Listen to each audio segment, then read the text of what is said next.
right to make these calls. He would probably admit that hiring Ange Postecoglou with the benefit of hindsight was a mistake. It was too much change from the man that came before, but they wanted to hire a man who'd won the Europa League because that was their intention this season. Forest are away at Porto in the Europa League, and that is live on talkSPORT this Thursday night. Meanwhile, Graham Potter's confirmed as the new Sweden boss. There's more on both these appointments at talksport.com. Now, Ruben Amorim says spirit was the key to the win at Anfield. Our chief football correspondent Alex Crook says we're now seeing the fruits of Man United's dressing room clear-out.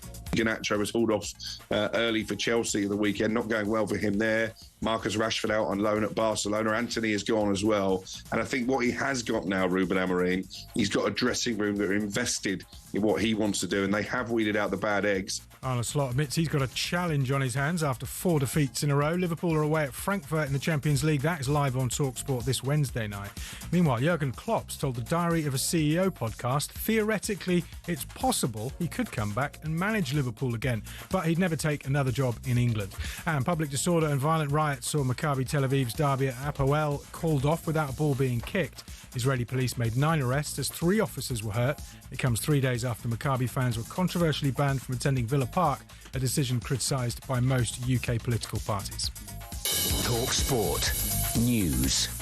The Met Police is looking into claims Prince Andrew asked his bodyguard to dig up info on Virginia Giuffre for a smear campaign, and French police are hunting thieves who pulled off what's been described as the heist of the decade. More from the news team at past. talkSPORT weather with QuickFit. Rain or shine, our mobile tyre fitting service comes to you, so you can stay on the sofa this winter. Book today at quickfit.com. Conditions apply. Wind and rain hanging around in the far northeast, but a fine day for most of Scotland. Elsewhere, sunshine and heavy showers, some with hail and thunder, blustery in the south.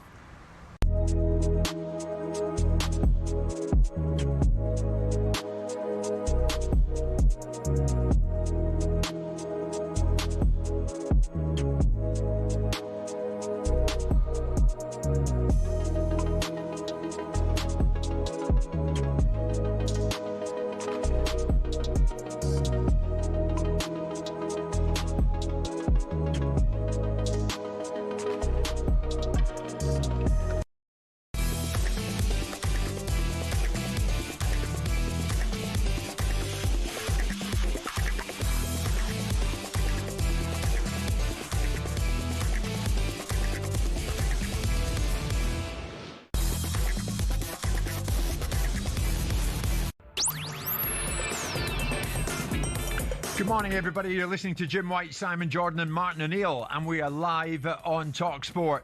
So 8 games and 39 days later, Ange Postecoglou is sacked by Nottingham Forest. Does Sean Dyche now fit the bill? Meantime, Manchester United condemn Liverpool to a 4th consecutive defeat. Has Liverpool's air of control and invincibility now gone? Also today, Hearts manager Derek McInnes will join us as they aim to break the old firm's 40-year dominance. Are Arsenal set piecing their way to the title? Can the police now claim vindication with the Maccabi Tel Aviv fan ban? Are Celtic a Honda Civic? And after a 2-year absence, do we finally have jeopardy in the relegation fight? It's Jim White, Simon Jordan and Martin O'Neill, and we are live on talkSPORT.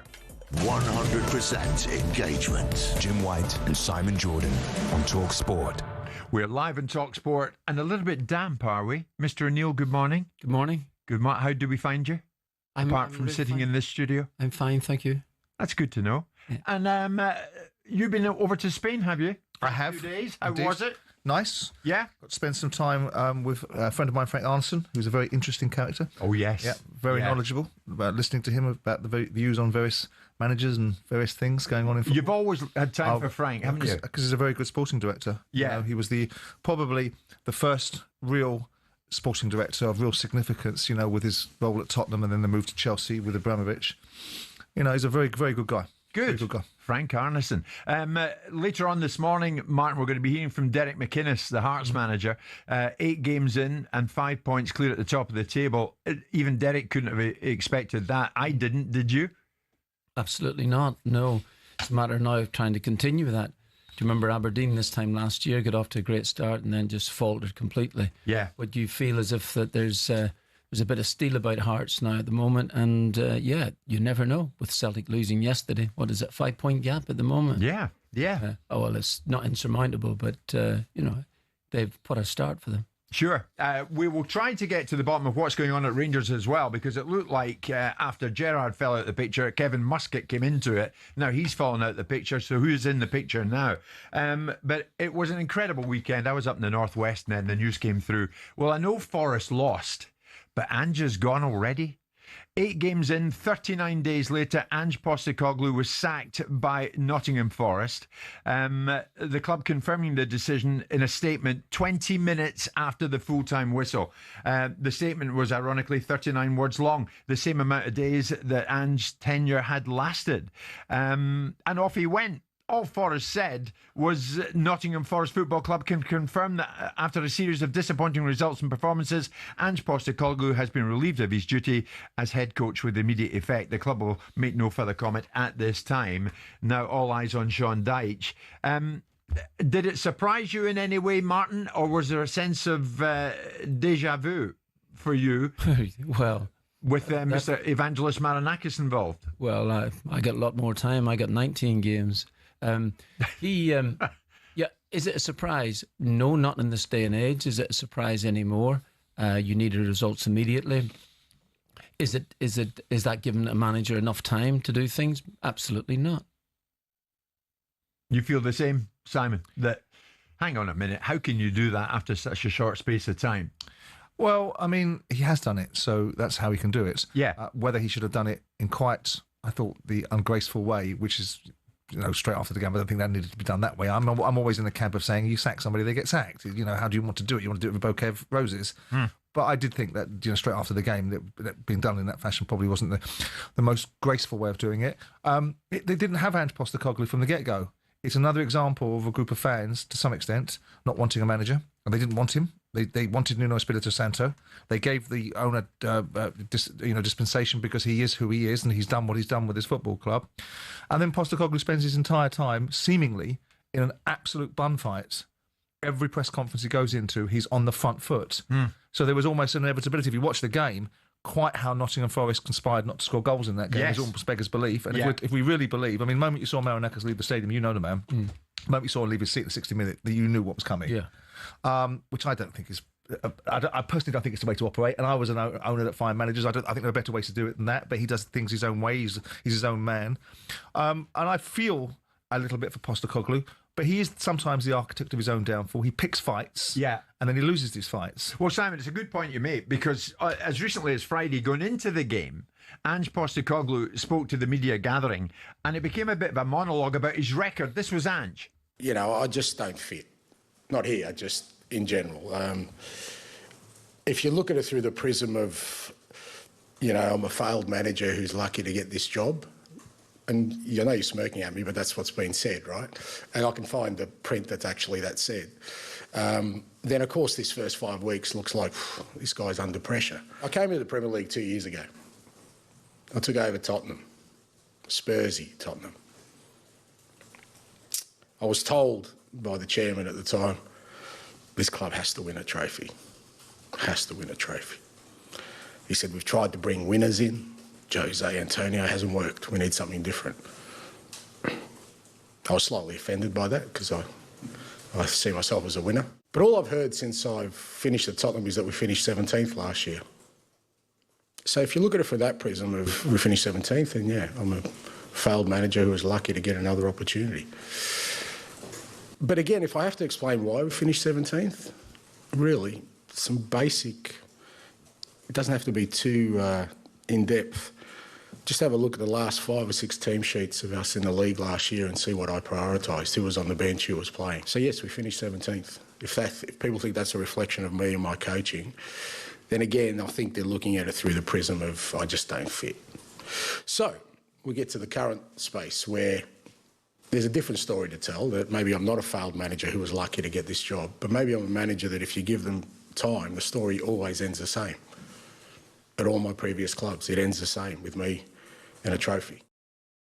Martin, what I would say there is that section of audio we played was edited down. There was a lot more to it. So, I mean, 8 games before, when he appointed Postecoglou, Marinakis said, we're bringing in a coach who has a proven and consistent record of winning trophies. His desire to build something special with us at Forest makes him a fantastic person to help us on our journey and achieve consistency in all our ambitions. I mean, who's more at fault for the mess that has come about? Postecoglou or Marinakis? Well, let's take the first point. The first point is that he does this monologue. And do you know, sometimes as a manager, you feel that you have to almost defend yourself. And that went on a long time, I believe, and probably too long. And on reflection, I'm quite sure he thought, oh, listen, I shouldn't have said this. But I remember Jose Mourinho, who's a serial winner, great manager. If the world ended tomorrow, would go down as one of the greats. And him having to defend himself one time. And I remember him shouting, respect, yes, as he left the press conference. Yeah.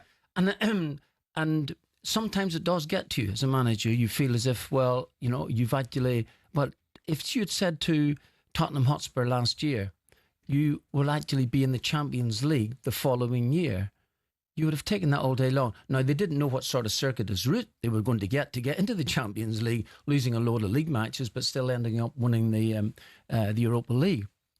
But it is...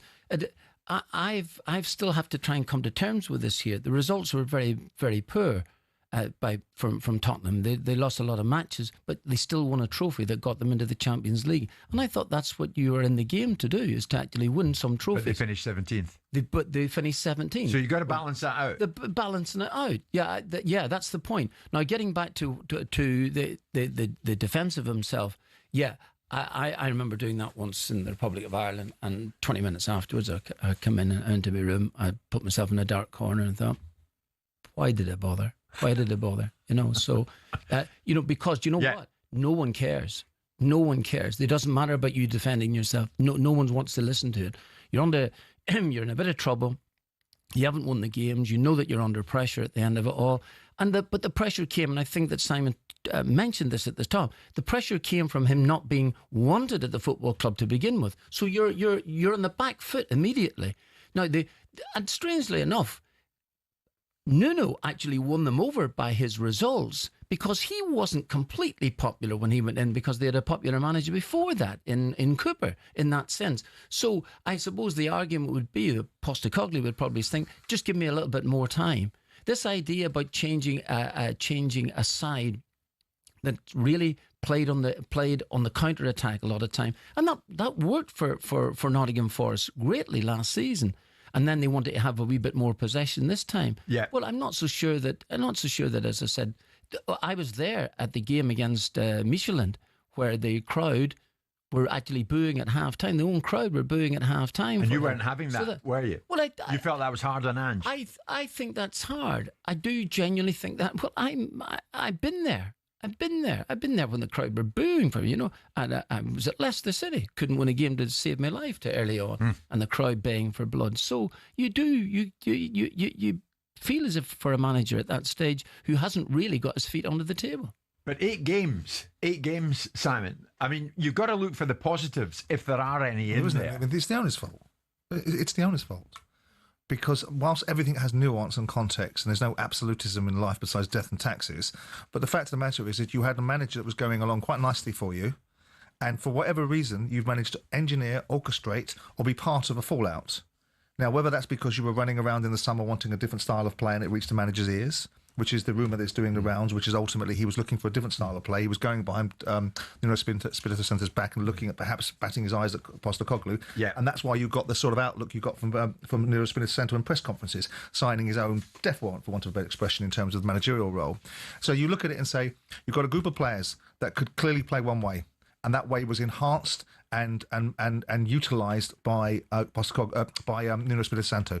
You bring someone in that wants to play a different brand of football. The players aren't responding to it or aren't producing outcomes from it. So it's the owner's fault. And if you're going to take him out after 8 games because you're frustrated with the fact that you can't make this pivot on a sixpence, in an ideal world, you'd like to be like a character out of Tron. You'd like to go, vroom, yes, we can do that. We can do a handbrake turn and go into a different style of play instantaneously. In the real world, if you've got players that have been successful in playing in a certain way, which obviously match the capabilities of the squad because they could do it well, and that's why Nuno Espirito Santo played it that way. Yeah. And then you want to bring in Ange Postecoglou and the way that he decides to play, and then you want to give him 5 minutes, and then you want to bin him. So the fault lies with the owner, but the owner has got currency. So if he wants to bring in Sean Dyche, I like Sean Dyche. Is that a progressive appointment? I don't think so. I don't think particularly. But the fact of the matter is it now because they're looking down the barrel of thinking we're in jeopardy in this division after 8 games? Yeah. See, well, my view is that I'm not so sure that Marinakis would worry about what sort of style of play. He wants to win. He wants to win. And this all stemmed from last year, at the back end of last season, when they were playing Leicester City, and it looked as if the result is going against them. And what is happening is that they're disappearing from the Champions League. The Champions League was something that I'm quite sure that Marinakis would have taken European football at the start of that season. Indeed. He would have done. But now the Champions League is so close now, and this might be the best opportunity ever for Nottingham Forest to do it, and it's slipping away from him in that game against Leicester. Hence the what shall I say? I mean, his outburst, his outburst in the pitch. And I'm not so sure that the outburst was concerning the player who'd injured himself. The outburst was actually dropping points against Leicester City, and that was it. And the whole thing has developed from then. I think then that you might be right about the possibility of conversations taking place. I'm not so sure it was a style of play. I just think honestly that Nuno had run his course. Then Nuno comes out in the first couple of weeks of the season and says, myself and the chairman are not getting on too well. Well, that's it. That's dynamite. That's it. Finished. Let's put it out there then. We're barely 15 minutes in, but we want to hear from you, the Forest fans, because this is a mess. It is a mess. You cannot deny it. 8 games and 39 days later, Ange Postecoglou was sacked by the man who appointed him, Evangelos Marinakis. So who is more to blame? Simon says it's Marinakis himself. Do you agree with that? And what now? In the same breath as saying Marinakis is to blame, do you also praise his decisive ruthlessness on the other hand? 03717 223344. Forest fans, it's your club, so let's talk about it. Where are you going? 81089.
Quite a weekend, wasn't it? Manchester United condemned Liverpool to a fourth consecutive defeat. Begs the question this morning, has Liverpool's air of control and invincibility now gone? We'll get to that. Martin O'Neill alongside Simon and myself in studio this morning. Talk about the Rangers situation. Talk about how Hearts are flying in Scotland. Martin knows that part of the world very well. But now Ange Postecoglou, out of work again, 8 games, 39 days later, after being appointed by Evangelos Marinakis, the same Greek shipping magnate, sacked him. Made the decision before the end of the game at the weekend against Chelsea, a game that they lost by 3-0. But on the one hand, can you criticise the decision-making of the owner, but also praise his decisive ruthlessness on the other? Simon, you say he is to blame for this mess, and it is a mess. But that is the question, isn't it? You know, he's been quick to pivot. Can you also praise his ruthlessness in the process? Well, I mean, I don't think making decisions, I don't see it as particularly ruthless. I don't characterise a conversation that way. I don't characterise having been a businessman and run businesses and made decisions. I don't look at them as ruthless. I just think they're decisions to be made. You do them for the right reasons. You try to do them in the best fashion. I don't think it's necessary to do it the way he did it. I mean, there's no great way to fire anybody, is there? But the fact of the matter is doing so. I was watching Peter Crouch talking, you know, with the presenter Lindsay on TNT, and bang, out comes that announcement that he's been fired. And I think, well, what's the benefit of that? You know, the guy could be allowed to leave the ground. You could be allowed to just let it settle down. But what was the benefit of allowing Graham Potter to speak to the media on the Friday, going into a game that they ended up not seeing because he got binned? Well, they must have had their reasons. You were all for that. I wasn't. I just wasn't in the characterisation that you were putting on it. What I wasn't saying is that I don't know why they put him into the press conference. Maybe they hadn't fully done the deal with the manager that was coming in the same way that I put Kit Simons into the dugout against Reading, knowing that I was going to employ Ian Dowie on Monday. Sometimes you have to make decisions on the greater scheme of things rather than on the individual. It's a sum of all its parts. The best interests of the collective sometimes have to supersede the best interests of what people perceive to be the behaviour towards an individual. And if you're in a position of influence and power, you have to make those decisions. And other people that aren't in those positions of influence and power don't know what it's like to be in those situations, so they'll turn around and say, oh, that's callous, that's ruthless, that's not the way to operate. In a situation where I've been, I don't like the fact that he fired him straight after the game. I don't think it's necessary. And for it to be in the media, I think ultimately he could have let it settle, phoned the manager up when the manager left the ground, gone, right, we've run our course here. We've run our course. And that conversation could have been had between the pair of them. Are you with that, Martin? But in the end, doesn't I'm with that. I'm not with the one. I'm not with the one before where you allow somebody to do a press conference, you know he's not going to be the manager on the Saturday. I totally disagree with that. Whether the boy's in place or not, if he's not in place by that time, allow the manager to be the manager on Saturday. Then, if that's the case, don't do the press conference on the Friday. But just out of curiosity, why are you getting paid? Or are you doing it as a charity thing? I'm not. Because why put him in? Because you guys have got this idea that you're entitled. You're entitled to a level of respect and a level of courtesy that often you don't extend yourselves. You're the first person to turn around and say when you didn't like something with your owner, you threw your toys out of the pram. Yeah. So there's a courtesy that goes both ways. Yeah. So sometimes in a position of influence, I'm sure there's been circumstances where you've told a player or done something with a player knowing you're going to do something potentially different further down the line. And you do what you have to do in the moment you have to do it in. And if you're running something with all the responsibilities that go with it, sometimes you have to discount the individual's moment of what you perceive to be respect. No, I think you've got that totally wrong. In your view? Well, of course, in my view, but who else is not? Well, I wonder if you're talking about the collective. No, I'm not talking about the collective. I'm talking about, you mentioned about manners. First of all, you said about you didn't agree with the way Marinakis dealt with the situation out of your word, respect maybe for the manager in that sense. You might going to do it. You might do it on a Sunday. You might do it late on a Saturday night, but don't do it. Yeah, well, it is. It's optics, really. Okay. Yeah, all right. But it's the same point. So I'm not affording myself all of this respect, not at all. It's just a manner of doing it. You said to me way back, maybe about 2 years ago, that you eventually, when you sacked the managers, you did it yourself. Always. You did it yourself. Well, that's nice. Well, he didn't do it himself, so I don't think that's great. That's not respectful. I mean, in fairness, he didn't do it to me either. But at the end of it all, that. Too bad. I'm not wildly worried. I mean, Martin, do you ever get sacked in the right way? No, if you know it's inevitable, that's fine. There's no such thing as being sacked in the right way. You said that yourself, Sam. But the point I'm making is this here, that there is actually probably a way to do it. If you've actually employed someone, if you've employed me and you've actually participated in the negotiations with him, which I'm sure he did, and then I think it's his right to go and sack him himself. That's the point. And not do it. It doesn't matter. Eventually. That's a matter of principle, isn't it? Yeah. How would you have felt, Martin, if it was you and not Ange at the weekend, and a statement comes out, you're gone, and the game's barely over? Well, I can laugh about it now, but Marinakis himself personally didn't sack me. He allowed the chief executive and the director of footballer, the former swimming instructor from Athens. They sacked me at the time, and that's fine. I'm still in my office 24 minutes later when they announced the new manager. Just allow me a bit of time to get out of the office. That's all. You were still in the building when they announced the new guy. Absolutely, still in the building. So there's precedence there, So that's not a problem. It's an interesting perspective. I'm sure Elon Musk doesn't go around sacking people. He gets his chief executive to do it when he's running the social media businesses. In football, there's an expectation that you'll get handled in a certain way. And going to the point that you're making about the press conference on the Friday with Graham Potter, do I think it's an ideal thing to send a manager into a press conference with the circumstances knowing that he's likely to be... No, of course I don't. But I also... Hang on, I haven't finished. No, stop there. You said it. That's right. I don't have them. Here's the nuance. And here's the nuance, right?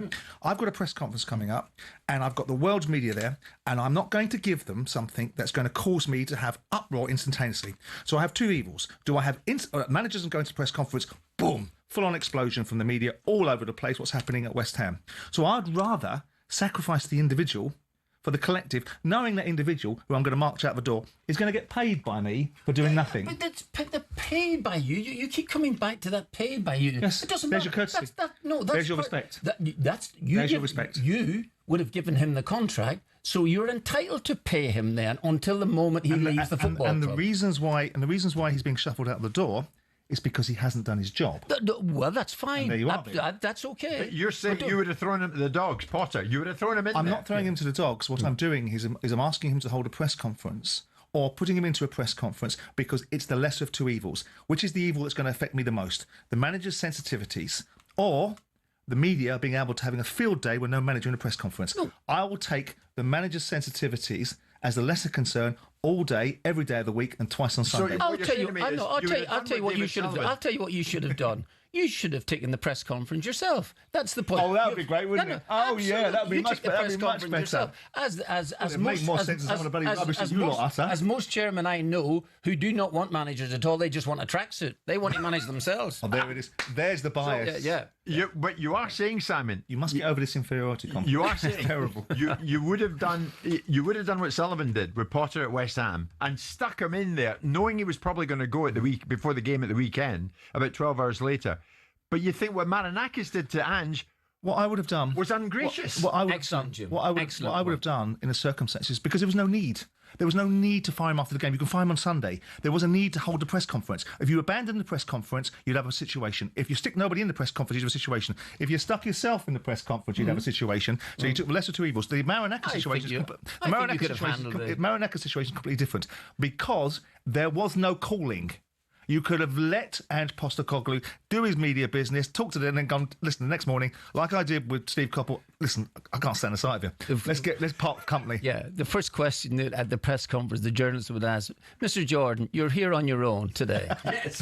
Would we deduce the fact that the manager is no longer... What does this suggest? I feel like I've been on my own for such a long time anyway. Let's hear from the Forest fans. Sorry, we're going to get to you, and many of you are calling in. I mean, can you criticise the decision-making of the owner on one hand, but also praise his obvious ruthlessness on the other?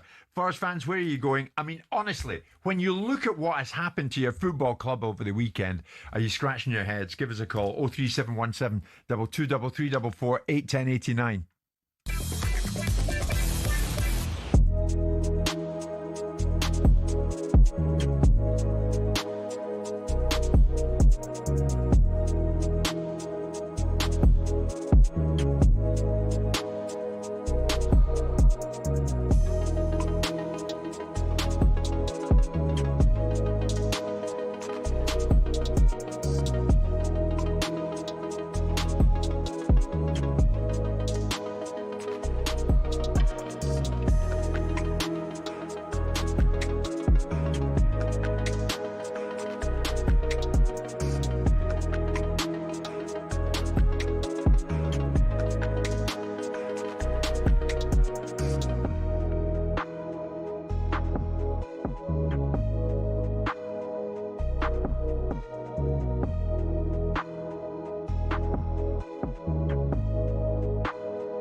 We understand that Forest are close to appointing Sean Dyche as the new manager. On Breakfast, the Forest writer Paul Taylor says Marinakis would probably admit that hiring Big Ange was a mistake and recalled the owner's promise to get Forest into Europe. I think people thought he was a bit overly ambitious at that point in 2022, but obviously that's where he's got them. So I think he's done what he said he would do at Nottingham Forest and has probably earned the right to kind of make these decisions. Forest are away at Porto in the Europa League, live on talkSPORT on Thursday night. Now, a delighted Ruben Amorim is challenging his Manchester United players to build on that win at Anfield. Arne Slot, meanwhile, admits he has a challenge to turn things around at Liverpool. But that's par for the course in management. When you do well, you go to a bigger club and people are like, let's see how he does over there. Then you go being the successor of Jurgen Klopp and people say this is the biggest challenge you've ever faced. And then now we've lost 4 times in a row. And that's also a challenge. Rugby Union now, and the former England centre Stuart Barnes is calling for the 19-year-old winger Noah Kalawori to be fast-tracked into the England squad. Here's talkSPORT's Alfie Reynolds on why. In only his first start in the Gallagher Prem on Saturday, he scored a remarkable 5 tries and was described by the former Wales captain Sam Warburton as having the best aerial ability he's ever seen. You can get more on talkSPORT.com.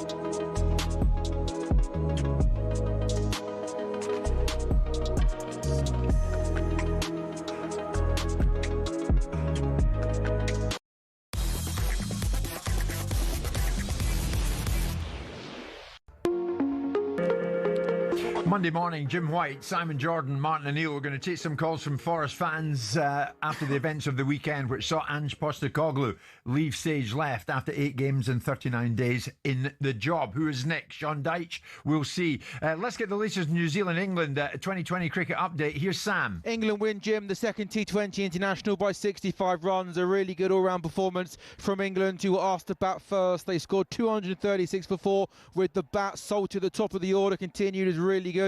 Run of form this year, 85 from 56. Harry Brook, the captain, in a 4, made 78 from 35. A nice cameo at the end from Banton, finishing not out on 29 from 12 balls. New Zealand's target for victory, 237, would have been the highest ever chase in T20 international cricket, and at no point did they look even likely to come close to that target. Seifert made 39 at the top. There was a cameo at the end from Santner, the captain, who made 36 from 15. But England, throughout the innings, continued to pick up wickets and were always in control. Rashid, pick of the bowlers, as he so often is, 4 overs, 4 for 32. 2 wickets for Dawson, 2 wickets for Wood, and 2 wickets for Cast. And with a T20 World Cup to come after the Ashes early next year, a good evening's work for England and Harry Brook. In the second T20 international, England beat New Zealand by 65 runs.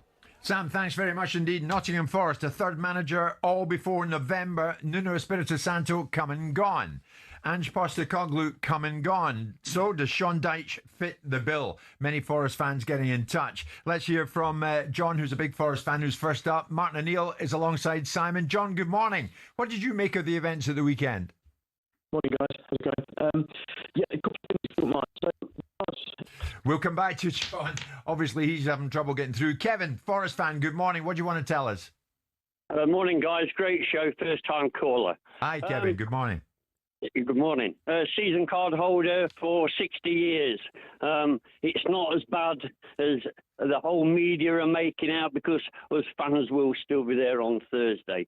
Look, the situation with Ange, he should never have been appointed, really. Wrong fit, but he never tried to sell himself neither. Terrible salesman. Every interview he did was about him and what he'd done. Fans don't want to hear about what he'd done in the past. We wanted to hear what he was doing now, and he didn't seem to say anything. Right. It was too much about him, is what you're saying, Kevin. Martin, is there something in that? I mean, Ange did on Friday go into some kind of a lengthy monologue all about himself. Yeah, I think that as I said, that was something that I did myself once, and then I really regretted it afterwards. Sometimes you do feel as if that you should be able to tell people what you've actually done in the game. But at the end of it all, it's not going to make any difference. It's an interesting caller, really, because he's mentioned it's sort of to do with personality, really, as much as anything else. I don't think after Nuno left, I think whoever's going to come into the football club would have found it pretty difficult to begin with. There was going to be a change of culture, there's going to be a change of style and all that type of stuff. And perhaps maybe the fans. It's interesting because the caller has definitely got a good point, is that some people you take instantly to, and so other people you just don't, and that's the point. Even as a manager, Got it. I think we've got John back. John's another Forest fan. John, you started off well, but we couldn't hear you. Have another attempt at this. Good morning. What was your take on the weekend's events? Morning, guys. I lasted less than hours there. So yeah, I think a couple of things. The way that it was dismissed, personally, I think that's, it's just how it is. He's professional. He knows how difficult it is. Billy Bean in Moneyball said, look, just do with it. Just do it. Tell people they finish and that's it. And for all we know, Andrew may well have said, look, don't mess me about, mate. If I'm going, just tell me. On the actual appointment and sacking of him, I think Marinakis got it wrong in appointing him in the first place. Two reasons. The wrong person and the wrong time. He should have done it during pre-season if possible. But also, the way that Postecoglou sort of took to the role of changing the style of play, I thought the way he did it was insane. I mean, if you look at some of the best managers and the best teams, they're built on a solid defence. Now, Forest already had a very solid defence. Why he didn't just try and transition sort of midfield into attack, rather than just, starting from scratch from day one and basically destroying one of our strengths in the defenders. Right. I thought that was a crazy decision to make. So what now? If it's Deitch, what would your thoughts be, John? Do you know what? When Silva was mentioned, I was quite keen on Silva, but I'm thinking the good thing about Sean Deitch is that he's always at the ground. He'll probably know straight away what needs to change because he's in the ground watching every single match, home match. He's got a good idea of how it works. He loves the city. He understands it. He knows the crowd. Look, he's what we need. I think Marinakis is being very pragmatic to ensure we stay up, and then in the summer, he may well then have a situation where he's going to go after the guys such as a Marco Silva, who will then be available for no compensation. I think criticise him for making the wrong decision, but I think he deserves a lot of praise for sort of, without saying it verbally, admitting he's made a mistake, ripping the Band-Aid off, saying, look, I've got the wrong appointment, I'm willing to change it, and I'm going to do what's needed to make sure that... Okay, John, listen, thanks for the call. It was worth waiting for. And yet, you're not sure with some of the things that John said, are you, Simon? Just judging by your I don't know why there's an immediate reaction. I don't know why there's an immediate assumption that Marcus Silva would want to go to Nottingham Forest over Fulham. Shad Khan is a billionaire. Fulham are a progressive football club in lots of ways. He's done a good job there. Just because he hasn't currently signed a contract doesn't mean he's free to be gotten by Nottingham Forest. Yeah. And the interesting point about how a manager gets sacked, I think the way that Marinakis sacked him was crass. And that's what I think. And I don't think it needed to be done that way. There is an element of, the idea of if something's done, you might as well just get it done and pull the Band-Aid off and get on with it. But I look at Nottingham Forest and I look at Sean Dyche, and I like Sean. I do like Sean. He's a pragmatist. So if you want pragmatic football, you'll get it. Postecoglou probably was an idealist, a bit like his manager in the past. Brian Clough was an idealist. He used to sit on television shows telling people that he believed in fairies. I know it was in a conversation with Don Revie and it was funny at the time, but he was that way inclined. But Marinakis brought in this guy because he wanted a brand of football. I think it was a brand of football issue. I know Martin doesn't, but also at the same time, I also think that he felt that Postecoglou could win the Europa League, which would then catapult them into the Champions League. Nick, I'm coming to you, Forest fan, but what do you want to say, Martin, on that? Just a couple of points. Number one, it's nice to see that Simon's gone now from on a non-seemly sacking and now to a crass sacking, so it's kind of agreeing with our points now, Jim. But more to the issue is this. I started with that. No, you didn't say crass. Crass now. It was unseemly before that, so, crass is... Semantics, Martin, do better. It's a bit stronger. And anyway, but here's the point. Would you not think, interesting, would you not think that a team that has the players like Anderson, who's done super player, and you would say Gibbs White decent player, Hudson-Odoi, those players who would want to be in possession more often. Do you not think that would be something that they would welcome? They've obviously got used to Nuno, and that's fine. But when Nuno's gone, get your head around the fact that we're actually going to be in more possession. So somewhere along the way, I think the players have got to take a bit of responsibility. Agreed. Was it broken under Nuno? So I'm not saying it was broken under Nuno. What I'm saying is that you would think that sometimes that players would feel, listen, boss, it's great that we had Alanga in the side last season who could break like you wouldn't believe. But they weren't scoring, William. I mean, the thing about Forest last year is they were so remarkably efficient; it was almost unsustainable. Absolutely, right, and that efficiency was going to drop off. Now they're still creating a lot of chances, but they're not taking them. Yeah. They've lost their structure, so all of a sudden they're conceding goals now. Martin, finish your point. Then I'm going to Nick. No, you're done. No, Nick finishes for us. Take us to the break. Nick, Forest fan, what you witnessed over the weekend, we all witnessed. What now, Nick? But first off, can I just say, Martin, you're a legend. Thank you for everything you've done for the club. I love the show. I just want to ask one question before I get into that. Simon, you said just earlier on, that Marinakis was battering his eyelids at Ange and looking around, and Nuno might have caught ear of that. But if that's the case, why did he sign a new contract then? No idea on the timing of that. I mean, it makes no sense, does it? I mean, if you saw the press conference, which you obviously would have done, where he's gone after the owner, work that one backwards. Work what the outcome was likely to be there. No one's stupid in this game. Everyone knows what was going to happen. The moment he teed off on the owner, everybody besides the blind and the deaf knew that he was going to lose his job. So pair back from there and work out where the disconnects happened, whether there was a new contract that was signed, whether there was a subsequent set of events that followed afterwards. It doesn't make a lot of sense. I agree with you. But the outcome was the owner fell out with the manager did a press conference that eventually engineered some of his own outcome, and away he went. Nick, what was your take on the way it was done at the weekend, briefly? Well, I just think that the way it was done at the weekend, I think it was already written in the stars, and I think the only mistake Marinakis made was that he should have done it before the international break. It would have gave us a bit of time to get a new manager in and get the team together a bit. And as for Sean Dyche, no thanks. No thanks from Nick. Okay, Sean, if you're listening, sorry about that. Sean's maybe not listening. Sean's maybe with Mr. Marinakis for all we know. A lot coming your way. It's Jim White, Simon Jordan and Martin O'Neill live in talkSPORT with Selco. Where the trade goes.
Former Leicester manager Martin O'Neill in our midst today. Former Leicester manager Claudio Ranieri has a birthday today. 74 today is Claudio.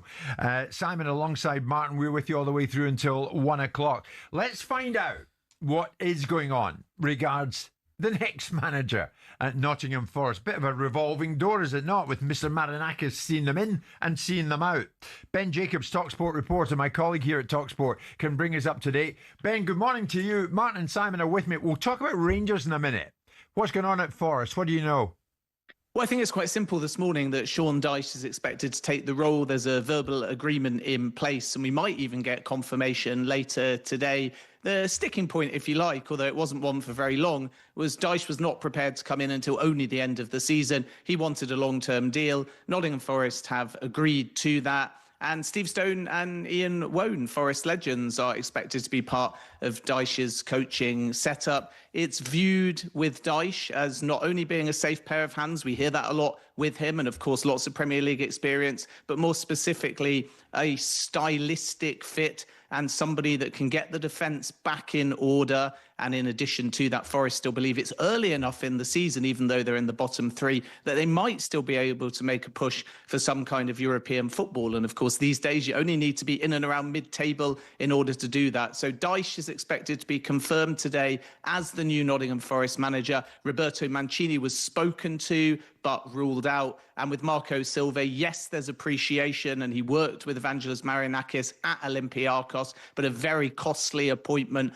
over 10 million in order to trigger that release clause. And in addition, another key point, it's not thought that Silva wanted to leave Fulham mid-season. Okay, Ben, back to you in a second. Martin, what would your take be on Sean Dyche taking over? Fine, that's okay. Depends really on what Nottingham Forest want. They've gone from counter-attacking with Nuno to supposedly being on the like passing with Ange, and now with Sean. So yeah, depends really. I think they probably feel as if they're in a bit of trouble now, and that would be a surprise really. But I don't think they are. I think they've got the wherewithal to be in a better position than they are. But overall, I think Sean going in there now, I noticed he was looking for a long-term contract. Good luck with that, mate. So. So where's Evangelos Marinakis going with this then, Mark? Because when he appoints Ange Postecoglou, I'm appointing a man who's won a trophy, and we want him here to win trophies. In Sean Dyche, is he appointing a man to keep them in the Premier League? Well, that would be the first thing you'd be thinking about. Although I think it's far too early myself to be looking at that. But if that's what you want to do, well then Sean Dyche will definitely keep them in. But I think that they would stay up anyway.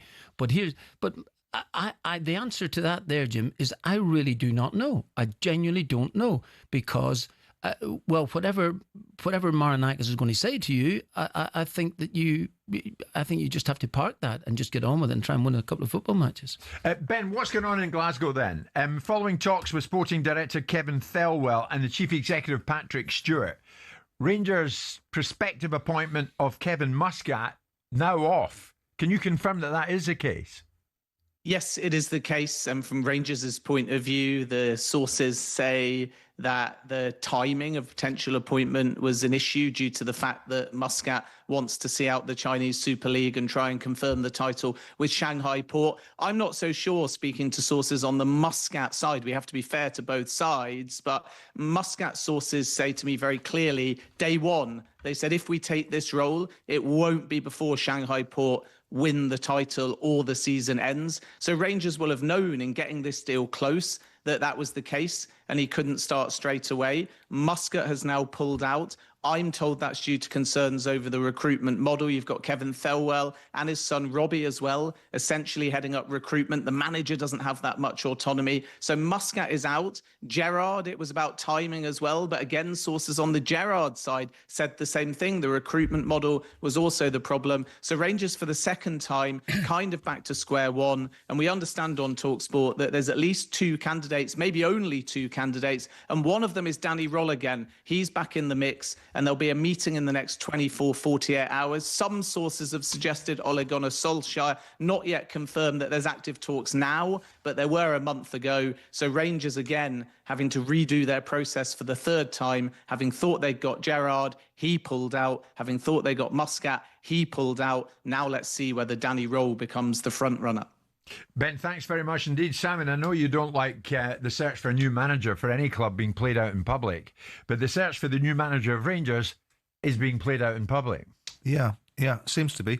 I mean, that's their choice for whatever reason they seem to want to conduct it. I mean, obviously you can't legislate for what other people do and don't say, but if I wanted to interview Martin O'Neill for a job, and the condition of me talking to Martin O'Neill, if he wanted the job, was that neither one of us talks about this in the media, that process could have been controlled. You announced the Thomas Tuchel as England manager, no one knew it was coming. So it can be done if you want it to. So for some reason or other, it seems to be being played out in the public domain, and this might show you some of the reasons why Rangers aren't at this moment in time performing at the level that Rangers should be performing at, because we've seen the decisions made in the summer with Russell Martin.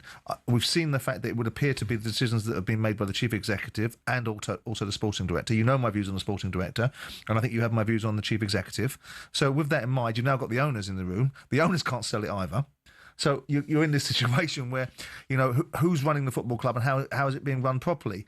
If you wanted Kevin Muscat and you knew that Kevin Muscat was saying to you from the outset, I'm not going to join until this job is done, then what is the point of the conversation? And Gerrard was always, whatever way we dress it up, I don't believe that the Gerrard situation was just about the sporting director. By the way, Kevin Muscat is managing a Tuppenny Halfpenny club in the back end of nowhere. So really and truly, the player recruitment side of things would have been a bonus to him to have actually had some player recruitment of a substantial level. So that being thrown into the mix is a silly conversation. But Gerrard going into a room and not being able to come out, I would still imagine was about the tax implications of the ramifications of his decision to be in Saudi and the money he gets from there. And Rangers must have known that. Martin, who do you believe in all of this?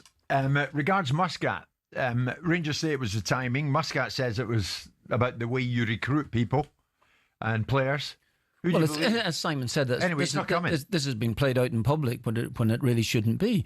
They'd known the situation with Muscat, and while Simon says it was a two-bit outfit that he is running and a two-bit competition, I suppose you probably think for your CV you maybe want to stay to the end to do it, if that's the case. But that if Muscat made that clear in the first sentence, then end of story. Rangers will say, well, listen, if you don't want to come to Rangers now and you want to still stay out there and see it through, well, then we'll leave it. We'll leave it. And obviously that's what's happened. But this idea, the recruitment, I don't know who has recruited the players there. I don't know. But if the director of football is responsible for recruitment, it's been really poor.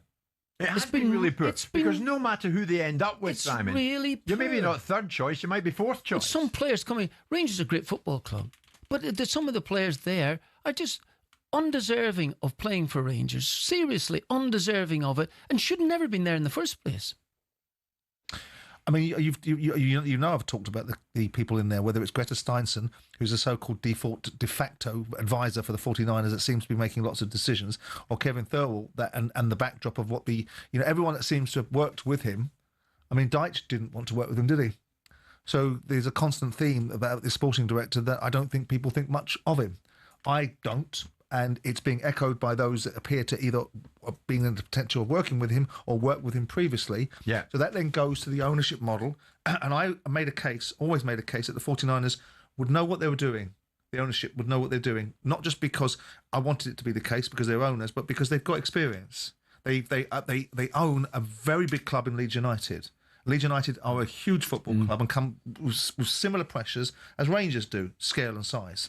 World-recognised football clubs with big histories. Maybe Rangers a slightly bigger football club because of the scale of their successes in Scotland, but certainly Leeds United were a huge football club, with a huge fan base. So I expected them to be able to translate. It appears to me they don't at this moment in time. It appears to me from the chief executive who keeps on getting badged as the chief executive of Man United, which he wasn't. He was an interim guy that stepped in the ground into that position.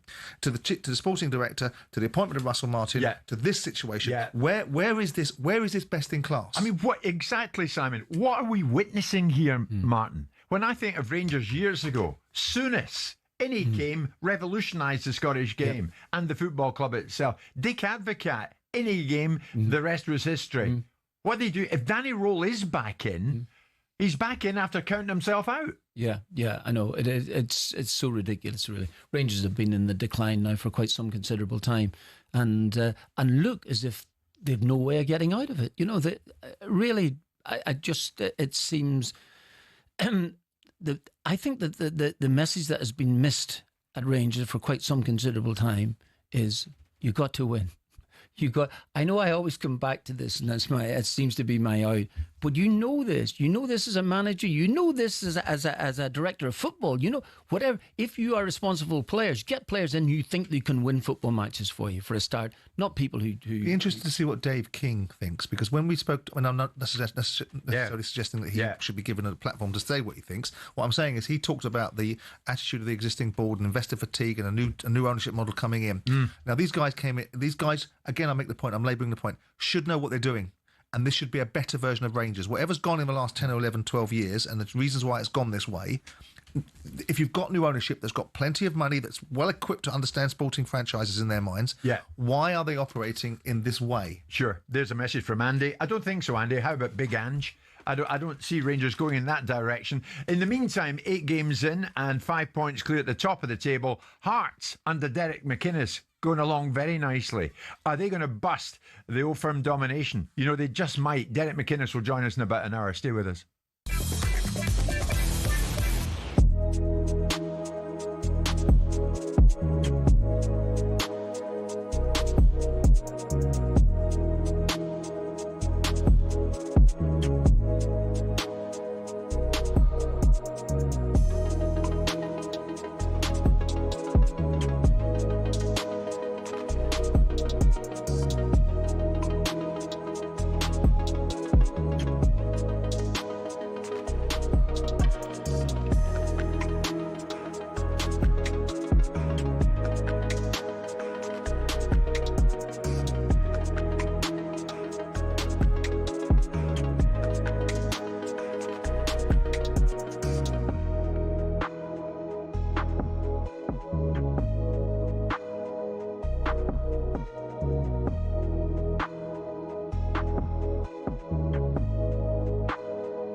talkSPORT Sports Update, powered by the Nissan Van Range. Score a winning hat-trick of performance, payload and price. Search Nissan Vans or head to your local Nissan Van Centre.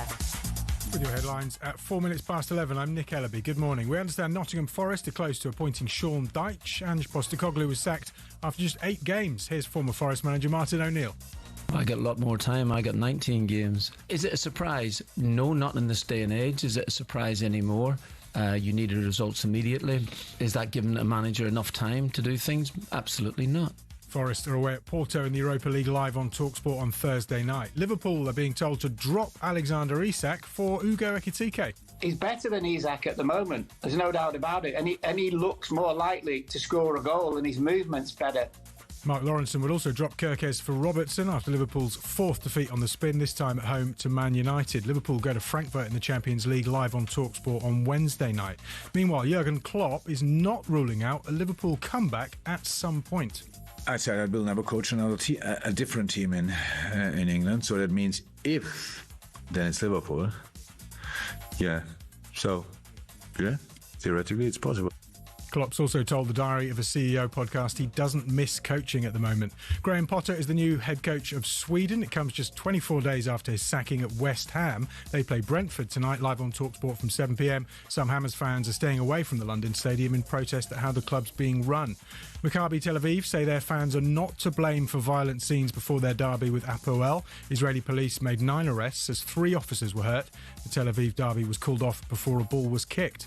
And England have won the second T20 in New Zealand by 65 runs. There's loads of reaction to this on the talkSPORT Cricket YouTube channel. talkSPORT News. Dozens of apps and websites are down after disruption to an Amazon cloud computing service, and Prince Andrew reportedly ditched his Duke of York title after King Charles threatened tougher action if he didn't step down. There's more from the news team at past. talkSPORT weather with QuickFit, your go-to destination for quality tyres from great brands like Continental. Visit your local centre or quickfit.com and book today. Mostly fine day across Scotland. Elsewhere, a mix of sunshine and heavy showers, some with hail and thunder, blustery in the south.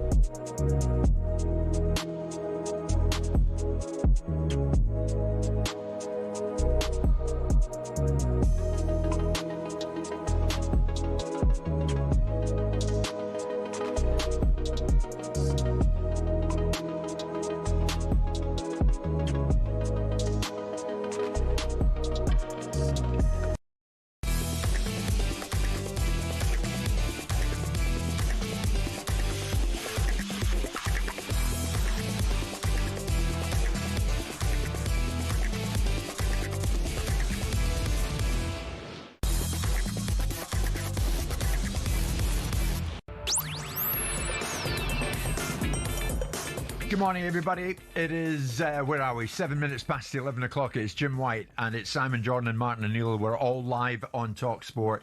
Thanks to everybody. I was up in Nantwich at the weekend, up in the northwest. So many people came up to me and said you watch the show as well as listen to it. And that is great as far as I'm concerned. So many people watching us on Samsung, LG, Fire TV, Apple TV, even Prime Video. So you're all catching it in the mornings and we're delighted about that. This morning is no exception. So much going on.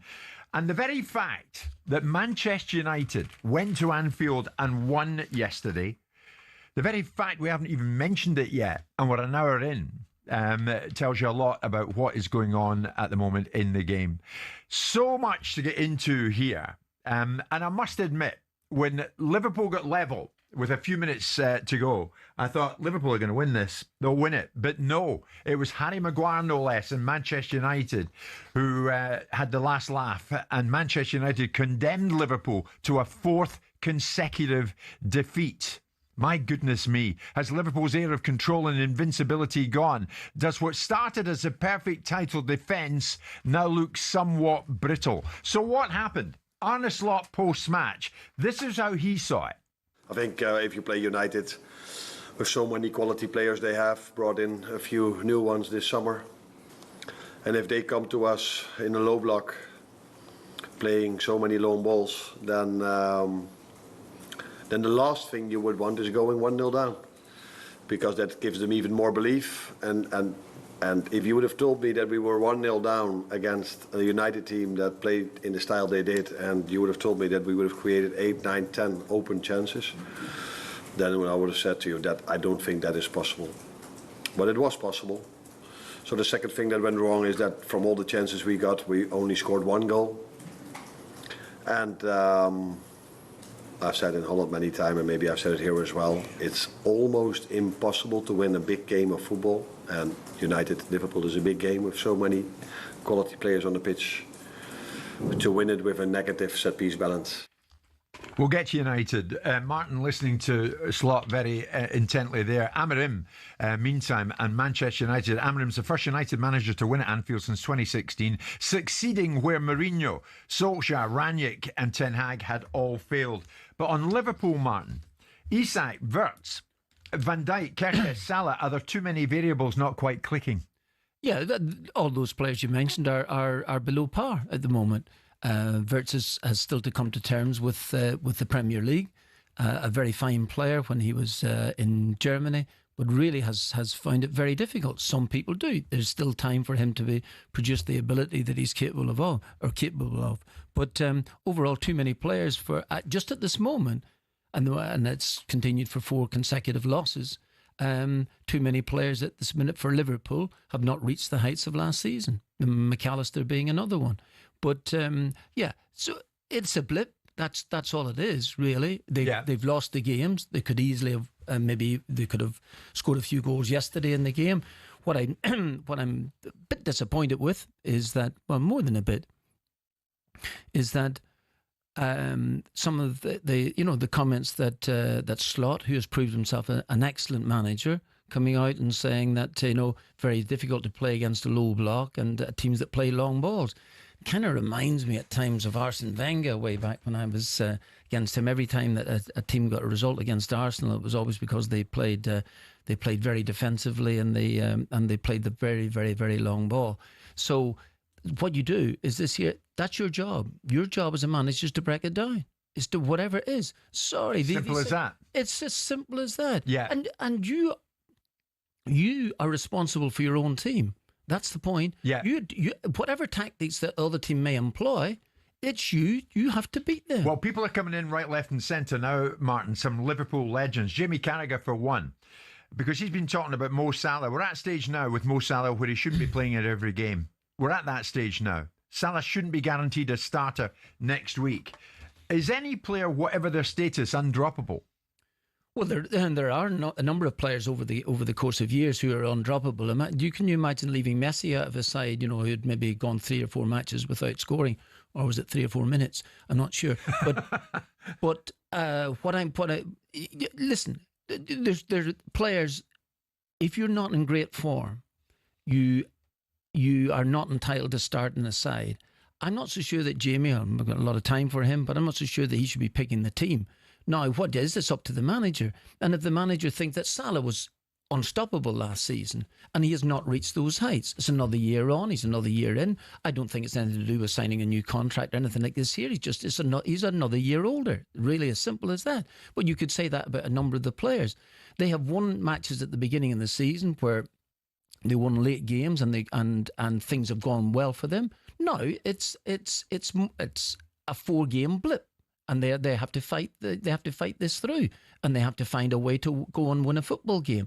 But if you start as a manager, I don't think you want to be putting messages out. Really, if you're saying it's difficult to defend a low block, was it not a fair analysis? Low blocks and long balls. Was Slot not right? No, it's not. Is that not what they faced? No, it's what they faced. You still have to beat them.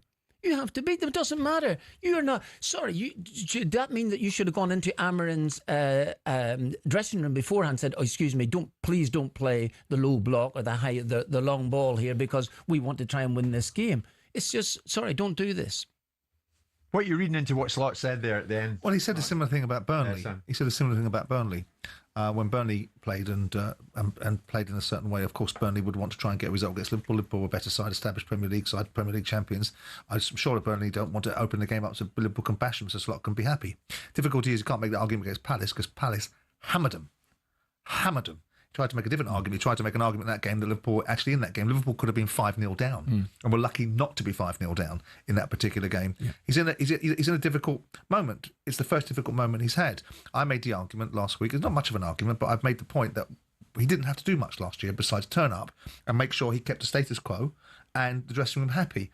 And didn't make too many changes. People take the edge off. He took the edge off the way that Klopp played. There was less rock and roll. It was more subdued, and they won the Premier League. I would say they won the Premier League because other sides weren't as good as they had been previously. But Liverpool deserved to win the Premier League. Now we've got a side that's been, to some part, slightly reassembled. because players have gone, key players have gone, tragedies have hit the football club, and they've brought in a new set of players. I know this is mean-spirited, I'm quite glad to see Isak not hitting the ground running. I like to have a little bit of duress because of his conduct at Newcastle.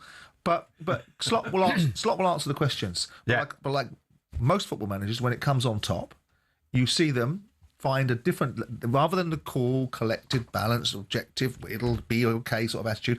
Now you start to see in the narratives coming in because you're under a bit of pressure. Yeah, it's got to be the same. You've got to be the Rudyard Kipling mentality. You treat both imposters the same. You took all the glory when you got a hard moment.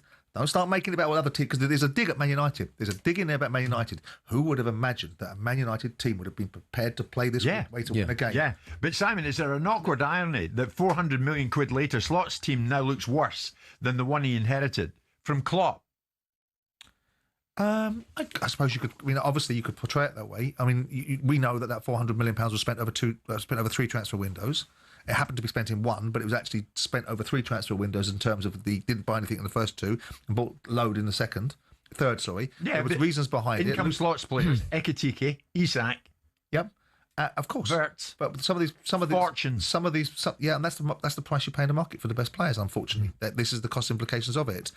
But also, there were players like Lucas Diaz that probably you wouldn't have wanted to go, but he wanted to go. Obviously, the tragedy with Diego Jota made a decision for him. So circumstances are the one question that needs to be asked and answered is why they didn't buy a centre half. Because if you look at the manner in which they're defending now, you look at Virgil van Dijk yesterday in that game. Yeah. He looked uncomfortable at times. It's a fair point. You wouldn't find him in previously. That's a fair point. Yeah, I think there's still plenty of time for those players that you talked about, the players that they've signed at the football club, because they are very good players to kick on. Absolutely. Yeah, they are. And the only thing I will take slight dispute with Simon there is the fact that Liverpool won the league last season because the other teams didn't get up to it. I think if you won the league over 38 games, I think you've deserved to win the league. And I think you step in because... you categorically deserve to win the league, but the best versions of the other sides weren't on offer, I thought, at times. That's true. That is true. But Liverpool weren't accountable for that. That's true. They're of course, they deserve to win the league. Absolutely. You're in the long grass this morning, Martin, waiting for him to... And you're pouncing at every moment. No, I'm not. There's lots of things I agree with Simon about. Absolutely. And a few things I don't mind. Well, listen, he knows his stuff about the ownership of football clubs. It's the number of managers he's bombed out that I feel as if I'm comfortable with in terms of an argument. Nonetheless, 2 points between Liverpool and Manchester United. How the tables have turned. It was United's day. Wonder what Liverpool fans are thinking about, because what started as your title defence is looking somewhat brittle, is it not? You might want to give us a call, 03717 223344. We're well into October. You worried? You worried that this is going to be beyond you retaining your title? 03717 223344. It was United's day at Anfield.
Liverpool fans calling in big numbers. We'll get to that. A bit of movement in the Rangers situation. We are now hearing, in view of the fact that Kevin Muscat no longer a contender for the vacant manager's position following the sacking of Russell Martin, we now hear here at talkSPORT that Danny Röhl is indeed set to be appointed as the next manager of Rangers. 36-year-old German from Zwickau, which is the old East Germany, but it's all one Germany in modern times. The former assistant at Leipzig, at Southampton, at Bayern Munich. Danny Röhl set to be appointed. So Simon, Messrs Patrick Stewart and the rest have taken somewhat a circuitous route here. I mean, it's up to them to interview who they want, having said that. But Gerrard's come and gone. Of course. Muscat's come and gone. I don't think anyone's criticising them for interviewing people. I think people are pining on the fact that it seems to have found its way into the media for every twist and turn. Yeah. Which you'd like to think that you wouldn't want to have happen, and seemingly they wanted to. Now, I've heard very good things about this manager. You know, I spoke to Josh Windass about him when he was playing for him at Sheffield Wednesday. He really liked him. I think Barry Bannon spoke very highly of him. I think he did a good job there. He's got... You know, he's worked with some very good managers. Whatever you think of Hansi Flick, he's one of the top managers around. Whether you think he was successful as a German national coach is a different matter. And so, my immediate reaction would be, I would imagine there'll be a degree of ambivalence. Yeah. From the Rangers fans, because I'll go stronger, Martin. I don't think many of them will have that. I mean, they were, many of them, as far as I was gathering, were looking to Gerrard to come back in for a second spell. That didn't happen. And then maybe there was a spring in their step when they heard about Muscat to a degree.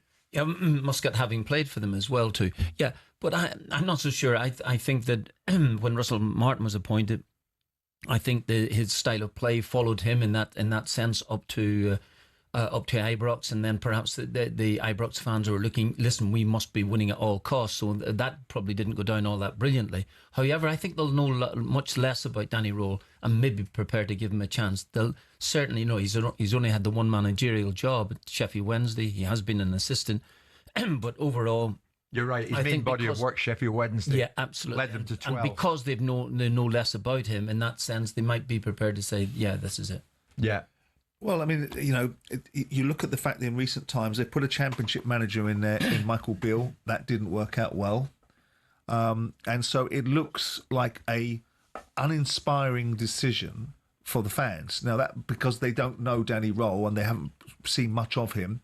And so I'm assuming this time round they will have done their proper research into what they're getting, why they're getting, and what they think they're going to achieve.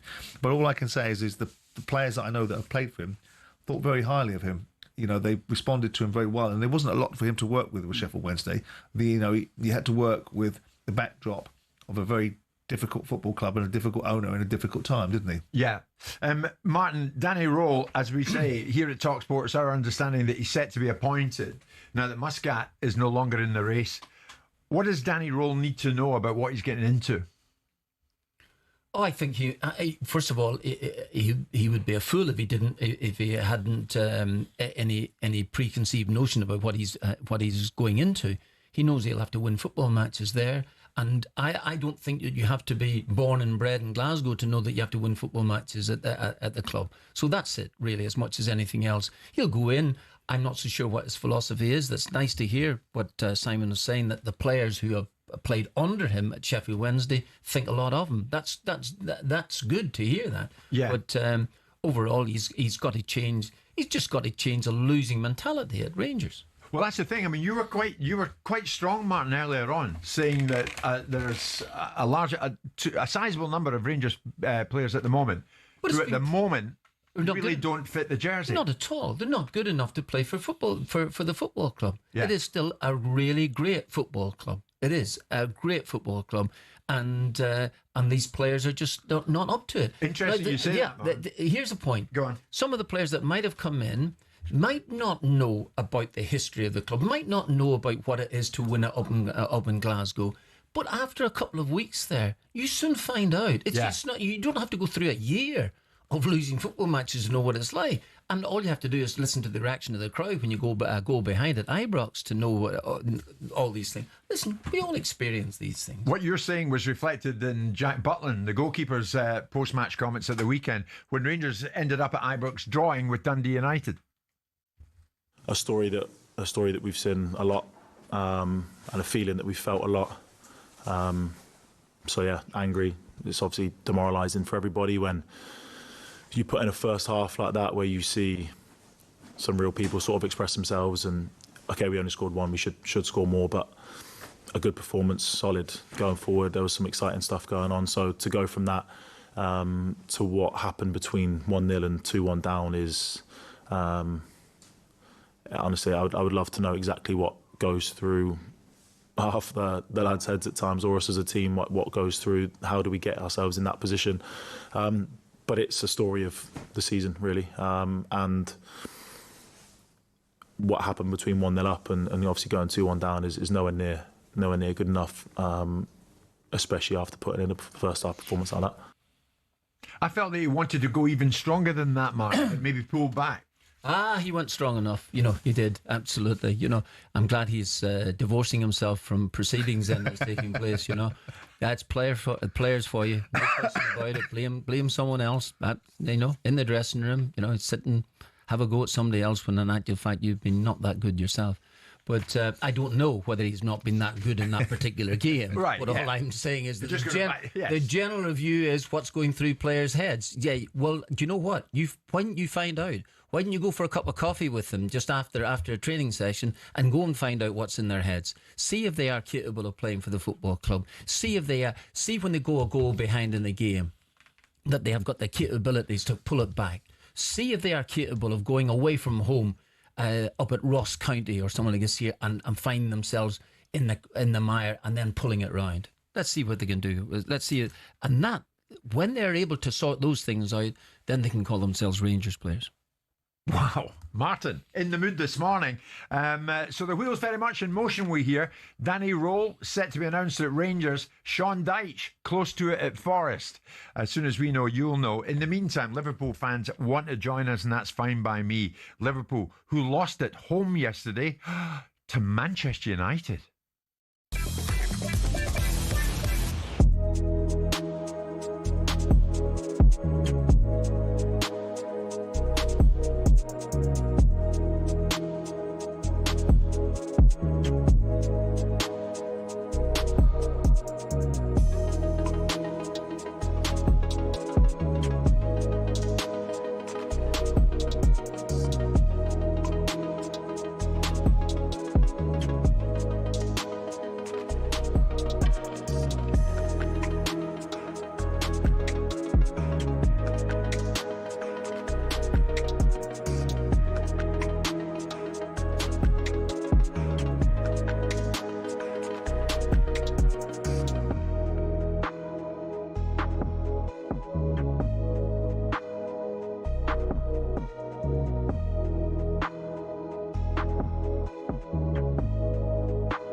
We understand that Forest are close to appointing Sean Dyche as the new manager.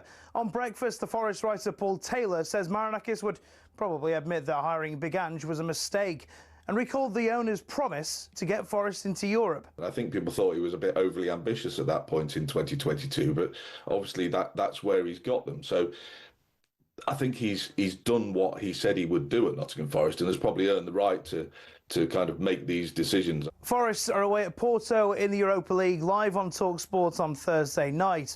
Now, a delighted Ruben Amorim is challenging his Manchester United players to build on that win at Anfield. Arne Slot, meanwhile, admits he has a challenge to turn things around at Liverpool.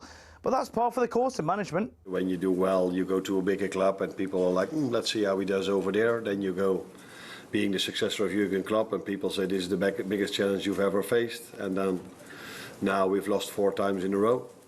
And that's also a challenge. Rugby Union now, and the former England centre Stuart Barnes is calling for the 19-year-old winger Noah Kalawori to be fast-tracked into the England squad.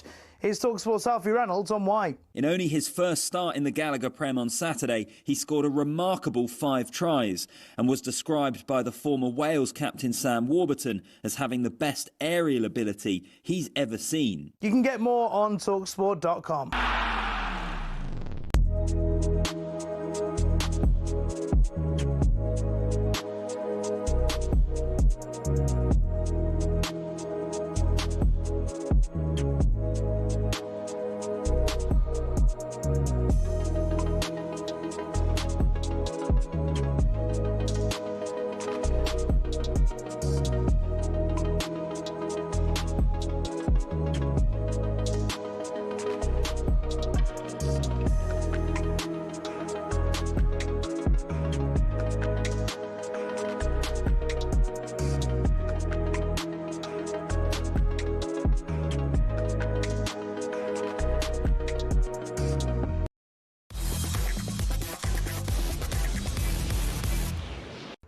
It's showtime on talkSPORT with BetMGM. Get ready for the golden era of sports betting. Visit betmgm.co.uk or download the app. 18+gambleaware.org.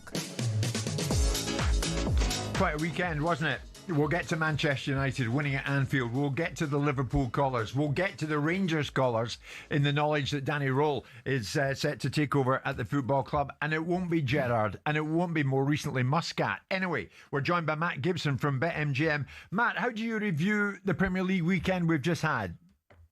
Morning, fellas. Yeah, it's interesting. You're going to get on to Man United winning. They were as big as 4-1 to win at Anfield on when we gave the price on Friday. So a real upset for the bookies there. But from what I watched, gents, pains me as a Leeds fan to say it, but they thoroughly deserved the win in the end. Liverpool having a bit of a lean run and in coming onto their Premier League price. They've been on a barge for 2 or 3 weeks since this bad run's started. They're as big as 4-1 to win the league now. Conversely, Arsenal shortening every game as they just somehow seem to get the job done. Set piece specialists scoring 8 goals from corners this year, and the defence is rock solid as well. They've only conceded 3 in the Prem. I like the look of City here, fellas. City are as big as 33-10 to win the league. Haaland is leading from example. He scored it in 11 consecutive games for club and country. If you've got someone up there who's bagging goals like that at the rate he is, I think 33-10 could be a huge price. For City. Matt. Maybe let's hear from Martin, because Martin, the question on Arsenal: can they set piece their way to the title? Well, they're scoring a lot of goals from set pieces, but they're not set piecing their way to the title. They've got some great players playing in their side, and I think that they've got the best of both worlds. I think that they're capable of breaking sides down. They've got really talented footballers, and when that's not happening, you've always got the chance of scoring from a set piece. Their set pieces now from corners are ridiculously high, which is great news for them. So if you can win a game in any manner at all, it's great to do it. But they have the capability of playing normal football and winning a football game, and if it doesn't, and if it becomes tight as it did at Fulham, really, really tight, then you can score a goal from a set piece. Are they your favourites now, Martin, to win it? I think they're very strong. I think they're very strong. And I mean, I actually said this a couple of weeks ago as well to the before Liverpool at this time. Liverpool have still got the talent to pull through and come out of this little hiccup that they're in at this minute. But Arsenal are actually very strong. I think they can. I think they have the squad. It seems to be from a distance that they have the squad to withstand some injuries to their major players. That's really what I'm thinking about. Now, Matt Gibson, what about the bottom of the Premier League table?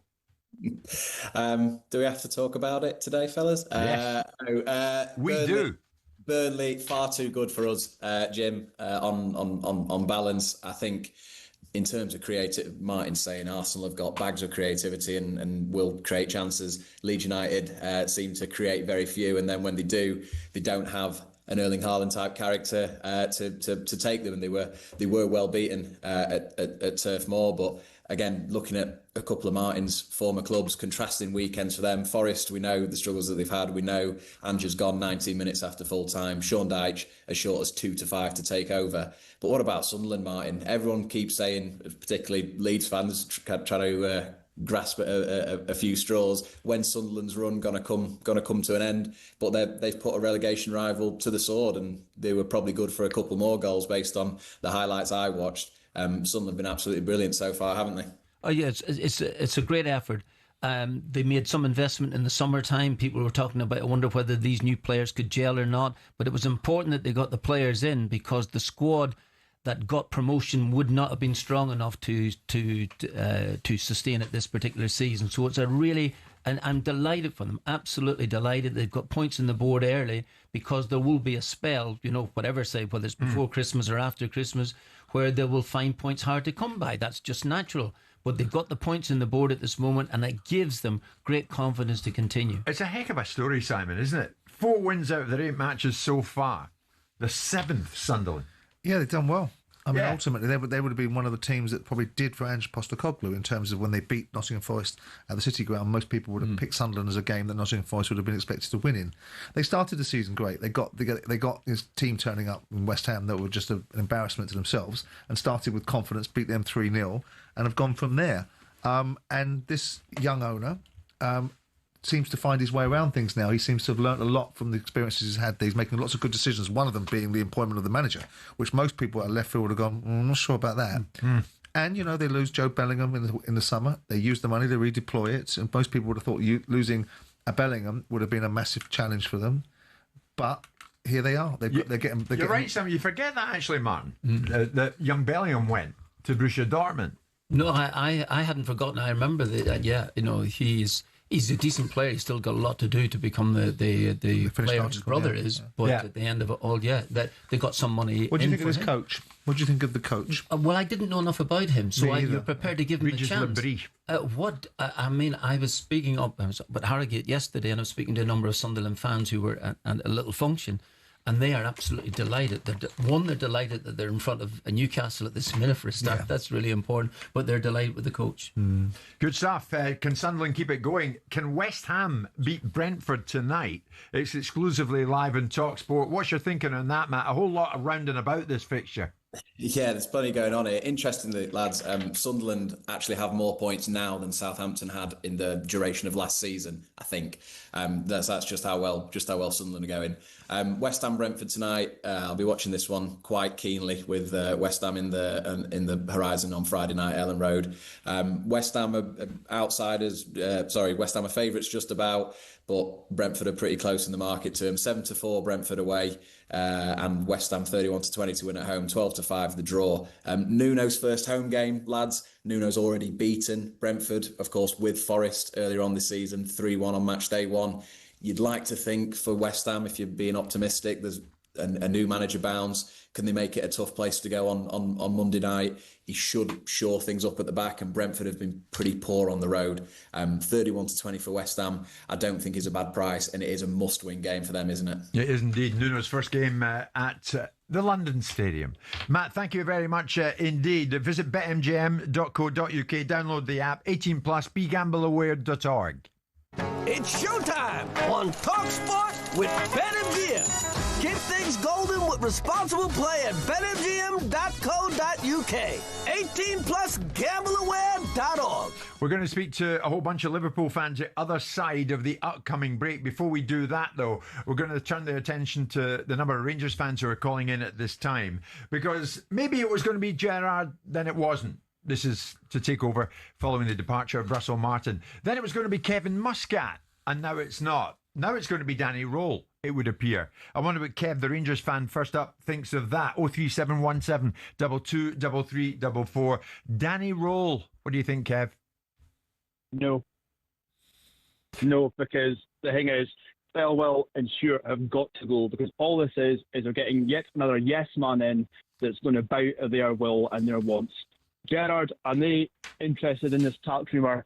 That's a load of garbage, because you didn't fly Europe of Bahrain, meet the chairman and the owner or the majority shareholder, however they want to refer to him as, and then from what we got from very good club media sources that aren't officially working for the club, but they've got inside info. Yeah, but Kev, why have you already decided that Danny Roll is already a yes man?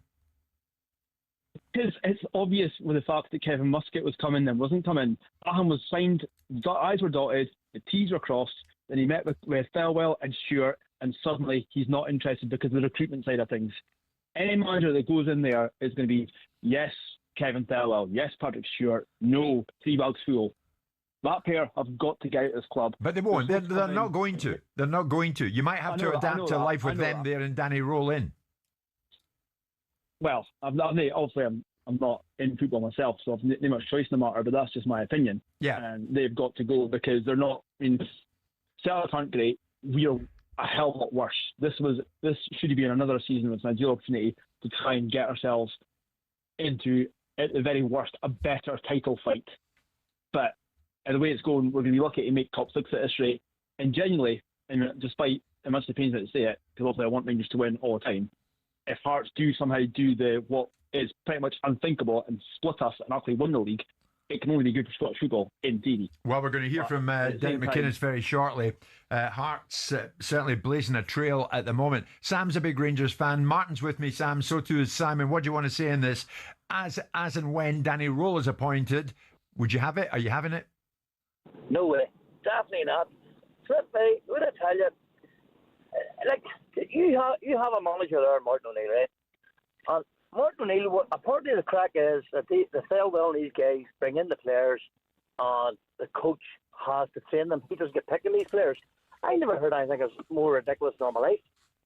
Like you can ask. There's Martin O'Neill, a professional manager. Would he work under them circumstances? And the crack is that's why Stevie G has turned this down, and my Kevin Muscat has turned it down. And this guy they're bringing in has to be a yes man. Has to be a yes man. I mean, this is somewhat unfair on Roll, is it not, Martin? Well, he's already a yes man in the eyes of some of the Rangers supporters. Right. Well, that's two Rangers fans who didn't want him. Right. Yeah. In terms of the game has changed from when I stepped in as a manager. I wanted to be in control of the football club and at football clubs, particularly Celtic. Dermot Desmond give me control of the club. So I would sign the players as well too. I would do that there and live and die by by those decisions. So the game has changed. If somebody wants a job now, and I'm not just talking about Rangers, I'm talking about other jobs. Sometimes if you're not going to shift the director of football or the chief executive out of proceedings, then you have to accept some of these particular terms. If you accept the terms and you still feel confident enough that you can change it and turn it round, only results will do that for you. When you start to win football games, then you'll get a bit of power, maybe. And if you can eventually, usurp Celtic and maybe go on to win the league, then perhaps that you will get more control of a football club.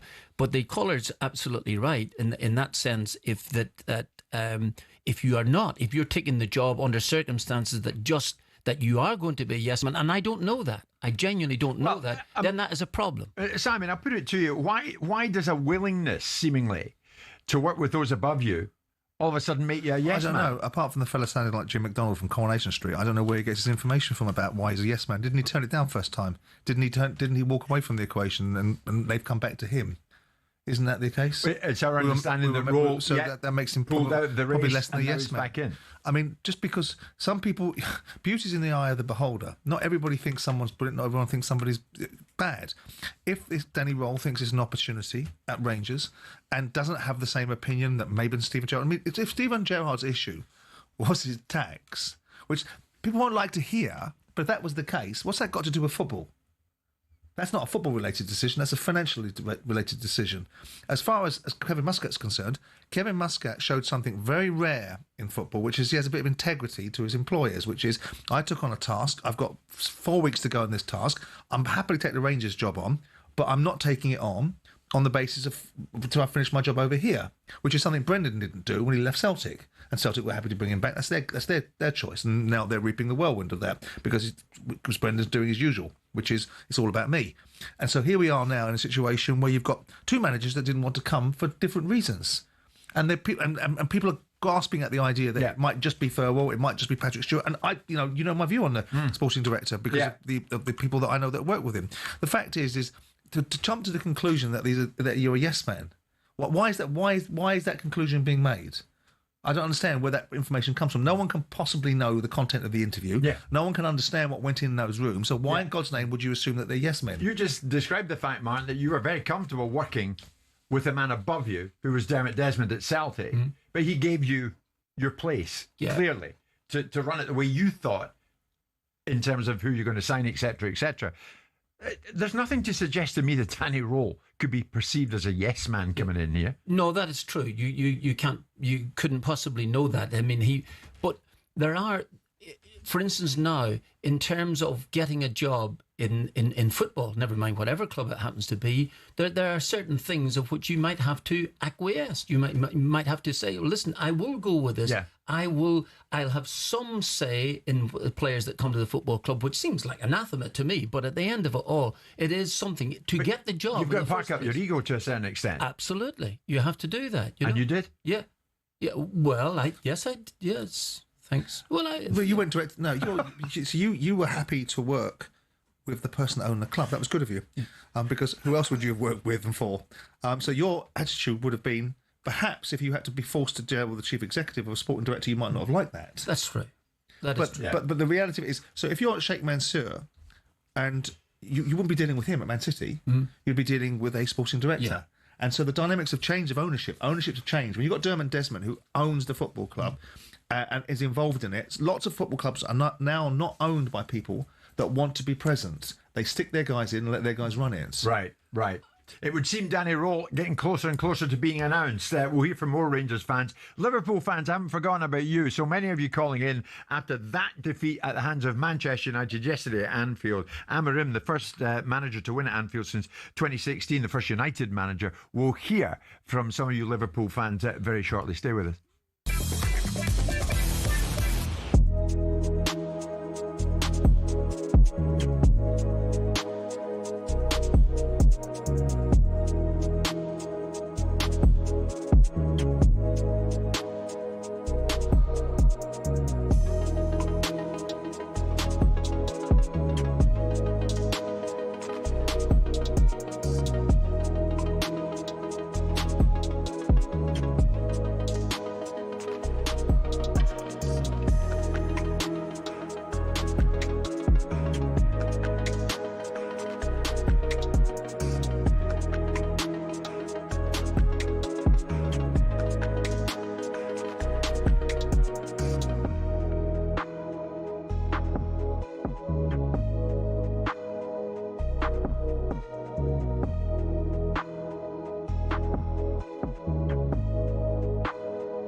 Another morning, and we're live in talkSPORT. Jim White, Simon Jordan, Martin O'Neill with you and with me and with us all until 1 o'clock. Moving and shaking out there, it's expected. Sean Dyche getting closer to being appointed at Nottingham Forest. It's expected. Danny Roll, once of Sheffield Wednesday, getting closer to being appointed at Rangers. And many Rangers fans getting in touch. Many Sheffield Wednesday fans getting in touch as well on this one, which is interesting. Want to give us a bit of the character as they see it or saw it when Danny Roll was at your football club.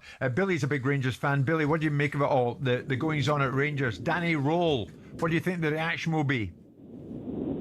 I think he's... Morning, Jim. Morning, Simon. Morning, Martin. Good morning, Billy.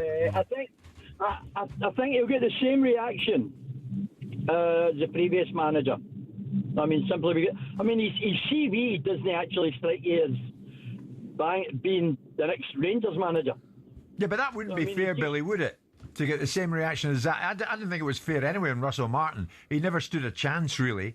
I mean, if what we're being led to believe, many Rangers fans, maybe like yourself, will not give Roll a chance. That's the way it is, Jim. I mean, a lot of people are saying he's a yes man, but at the same point, what I would like to know is what's going on behind the scenes. Why did Stevie Gerrard knock it back? Why did Kevin Muscat knock it back? Patrick Stewart and Kevin Thelwell have got a lot to answer to. I mean, Simon, at the end of the day, Thelwell and Stewart are trying to do the best job they can do. If for whatever reason Gerrard couldn't get couldn't get Gerrard over the line, if for whatever reason they couldn't get Muscat over the line, they have to make an appointment. Of course, but the big difference about the Stephen Gerrard conversation, it was had with the owners. They had the conversation. They went into the room and they couldn't sell it. So it's got nothing to do with Patrick Stewart and Kevin Thurl. It's got everything to do with the owners. They're the ones that went into this conversation. They're the ones that had a distance from the first appointment. They're the ones that made the 4-act play about interviewing Gerrard, and they're the ones that had the conversation when they couldn't get him.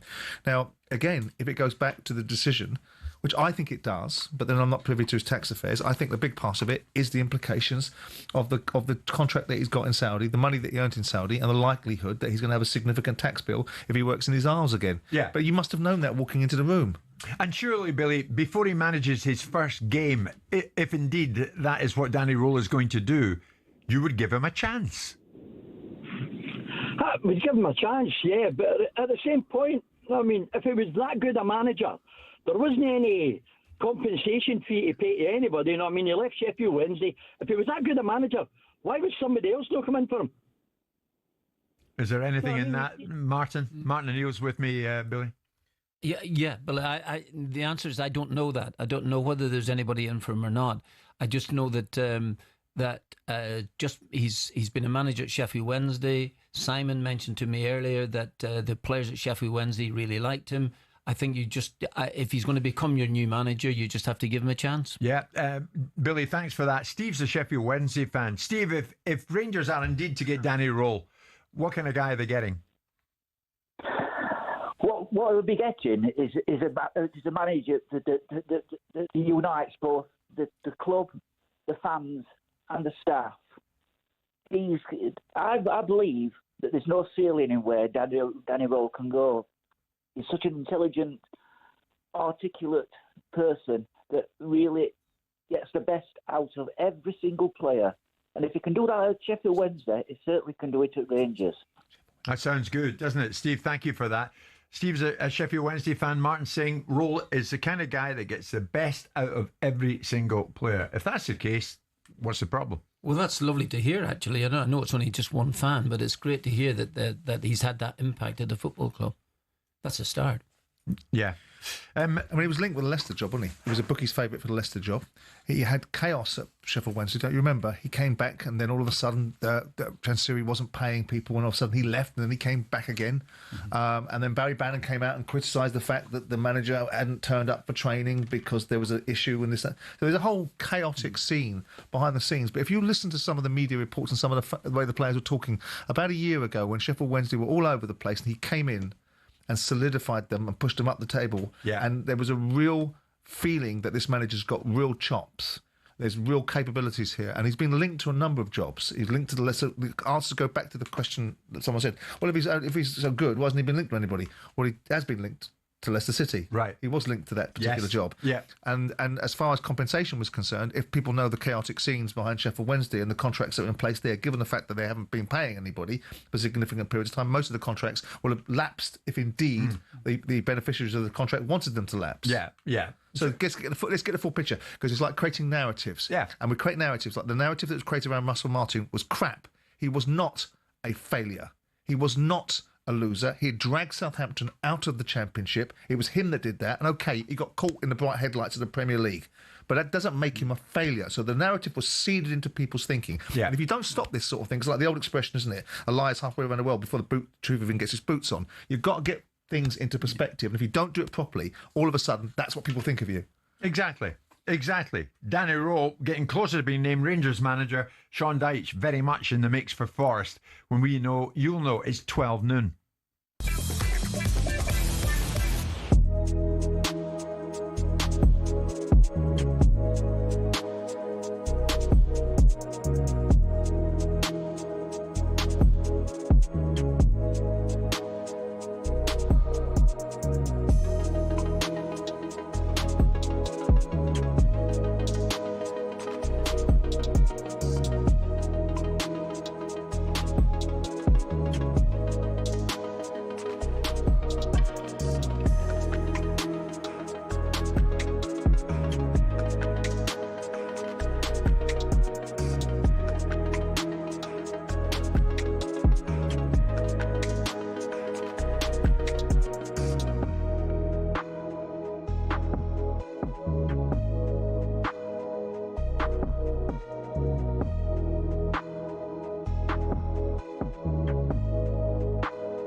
talkSPORT Sports Update, powered by the Nissan Van Range, helping business owners to work better and live better.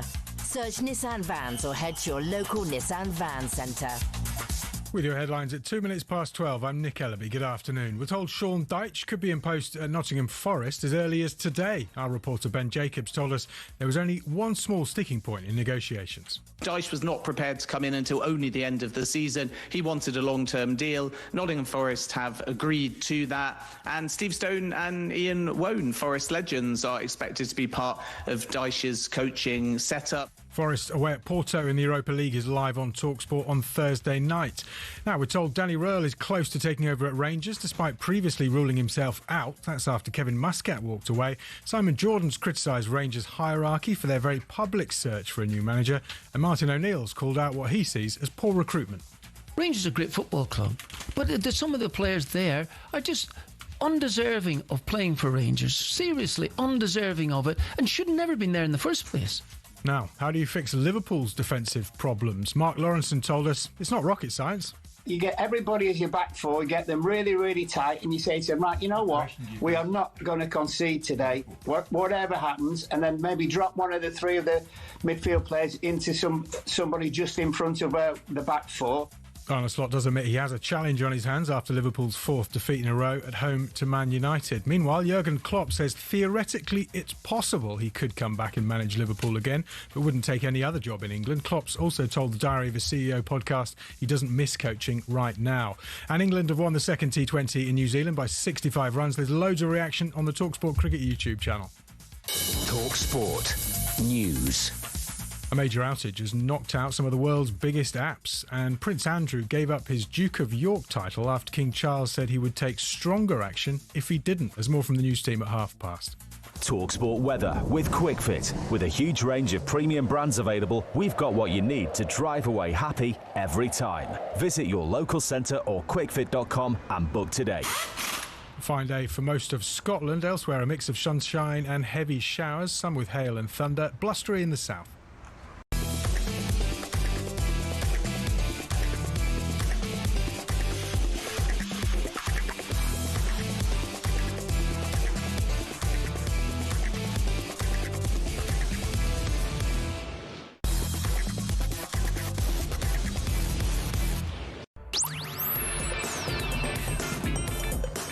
Good afternoon, everybody. 5 minutes past 12 noon this Monday lunchtime, Monday, October the 20th. Can you believe that? It's Jim White, Simon Jordan and Martin O'Neill, and we are all live on talkSPORT. We're live on your telly as well. Whatever telly, we're live on it. Samsung, LG, Fire TV, Apple, Android, Google TV.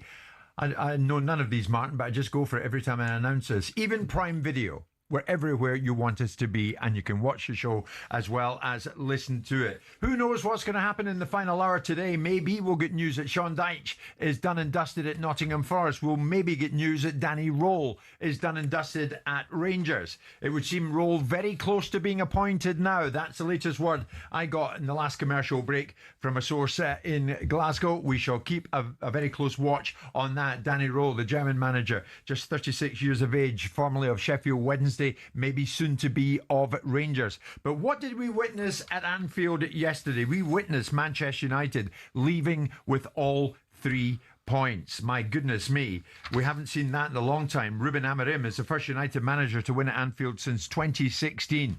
On Liverpool, what are we witnessing? Where has their air of control and invincibility gone? Never buy teeth from a catalogue. Where has it gone? And are Liverpool fans worried in any shape or form? Paul was there, and as a big Liverpool fan, Paul, good afternoon. You concerned at this time, mate? Hey guys, thanks for the show. Brilliant show as always. I'm just travelling home from the game with my son. We were there yesterday. Wow. Where is home, Paul? We're heading back down to Caution, just near Bath, actually, down south. Bath. Oh, and he's just going into a tunnel, and that's all we need. There, you're back with us, Paul. What do you want to say? Lost them. Am I still there? Yeah, you're with us. Oh, thank you. So, sorry, just about Liverpool yesterday, obviously, a lot of media talk about, maybe a little bit of negativity surrounding Liverpool at the moment. I think, on any other day yesterday, Gakpo scores a hat-trick, at least. He had probably 5 really good opportunities. He hit the post twice, the one off the crossbar, the header at the end. There's a Salah opportunity that he puts into the cop. Isak had 2 good chances. Obviously, he's not firing yet, but would have given a complete different narrative to the game yesterday. I heard your betting guy earlier suggest that Manchester United were deserved winners. I must have watched a different game because, yes, okay, they got a fairly fortuitous late ball in there from Fernandes, and the last person you want it to land on is probably Maguire. But Liverpool should have been away and clear by then. I think with the opportunities that we had. Slot's playing very attacking football at the moment. Yes, we are a bit more open at the back, but right. I think that'll come. The new boys will bed in. I'm sure of that. So it's all about fine margins at the moment for you, then, Paul, is it? Yeah, I think it is. Gakpo played really well off the left, but like I said, hits both posts, one off the crossbar as well. One of those goes in, 2 of those goes in. It's a completely different game. Okay, and Paul, also, go on. We also need to say that Alisson Becker's missing at the moment. I think he probably saves the Mbeumo one early on. You missed his dispatch from his feet, and if you go and take Raya out of Arsenal's side or Donnarumma out of Man City's side, they're going to be a very, very different team. So maybe a little bit of credit to that towards Slot as well. Okay, listen, Paul, go safe in your journey back to Bath. John's a big Liverpool fan. John, Martin O'Neill's alongside Simon. What do you want to say?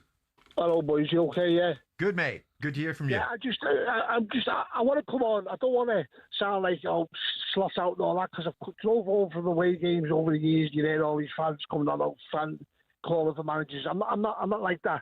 I just think Slot is yet to convince me as a manager, because I think last year, Simon's right.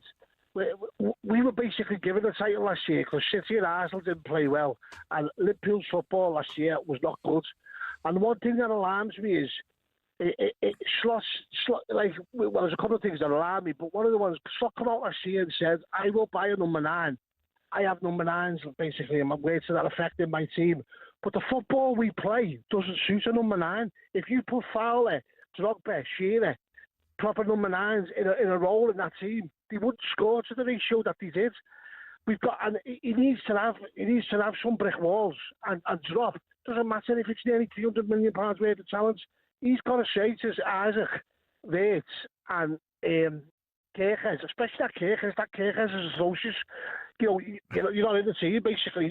I feel like they're playing them. I know Waits has been on the bench, but of the three, I've been Waits' biggest critic, but I think he's got a role. I think he could play a Bobby Firmino role. But I just don't think, we spent $140 million on Isaac when Ekitike hit the ground running, and he showed why we bought that Isaac. And I think we overpaid for him anyway. All right, John. I mean, is this not bound to happen, Martin? When they're not winning, that they'll call out some of the big name signings.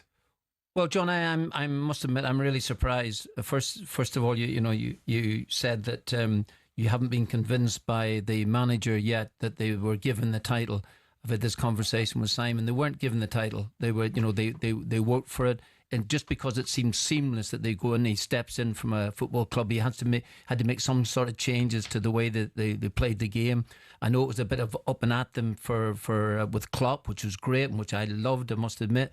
But at the end of it all, they've won the title. They deserve to win the title, and that's it. After 38 games, they were by far the best side. So if you're not convinced with that there, then you'll take a lot of convincing about other things here at this minute. And I think that the players at the moment, some of them are playing a bit below par, but I think that Paul, the first caller's come in, and I think he summed the game up admirably. Absolutely, that if they score 2 or 3 goals, they've hit the post a couple of times, it could have been a totally different outcome. Really as simple as that there. My argument earlier on was with speaking to Slot as a manager. I don't think he needs to say about the defensive abilities or non-abilities of Manchester United, the long ball, the low block, all those things. Keep that aside. Just leave that out. Sometimes when you've lost a couple of games, you start to blame other things for it.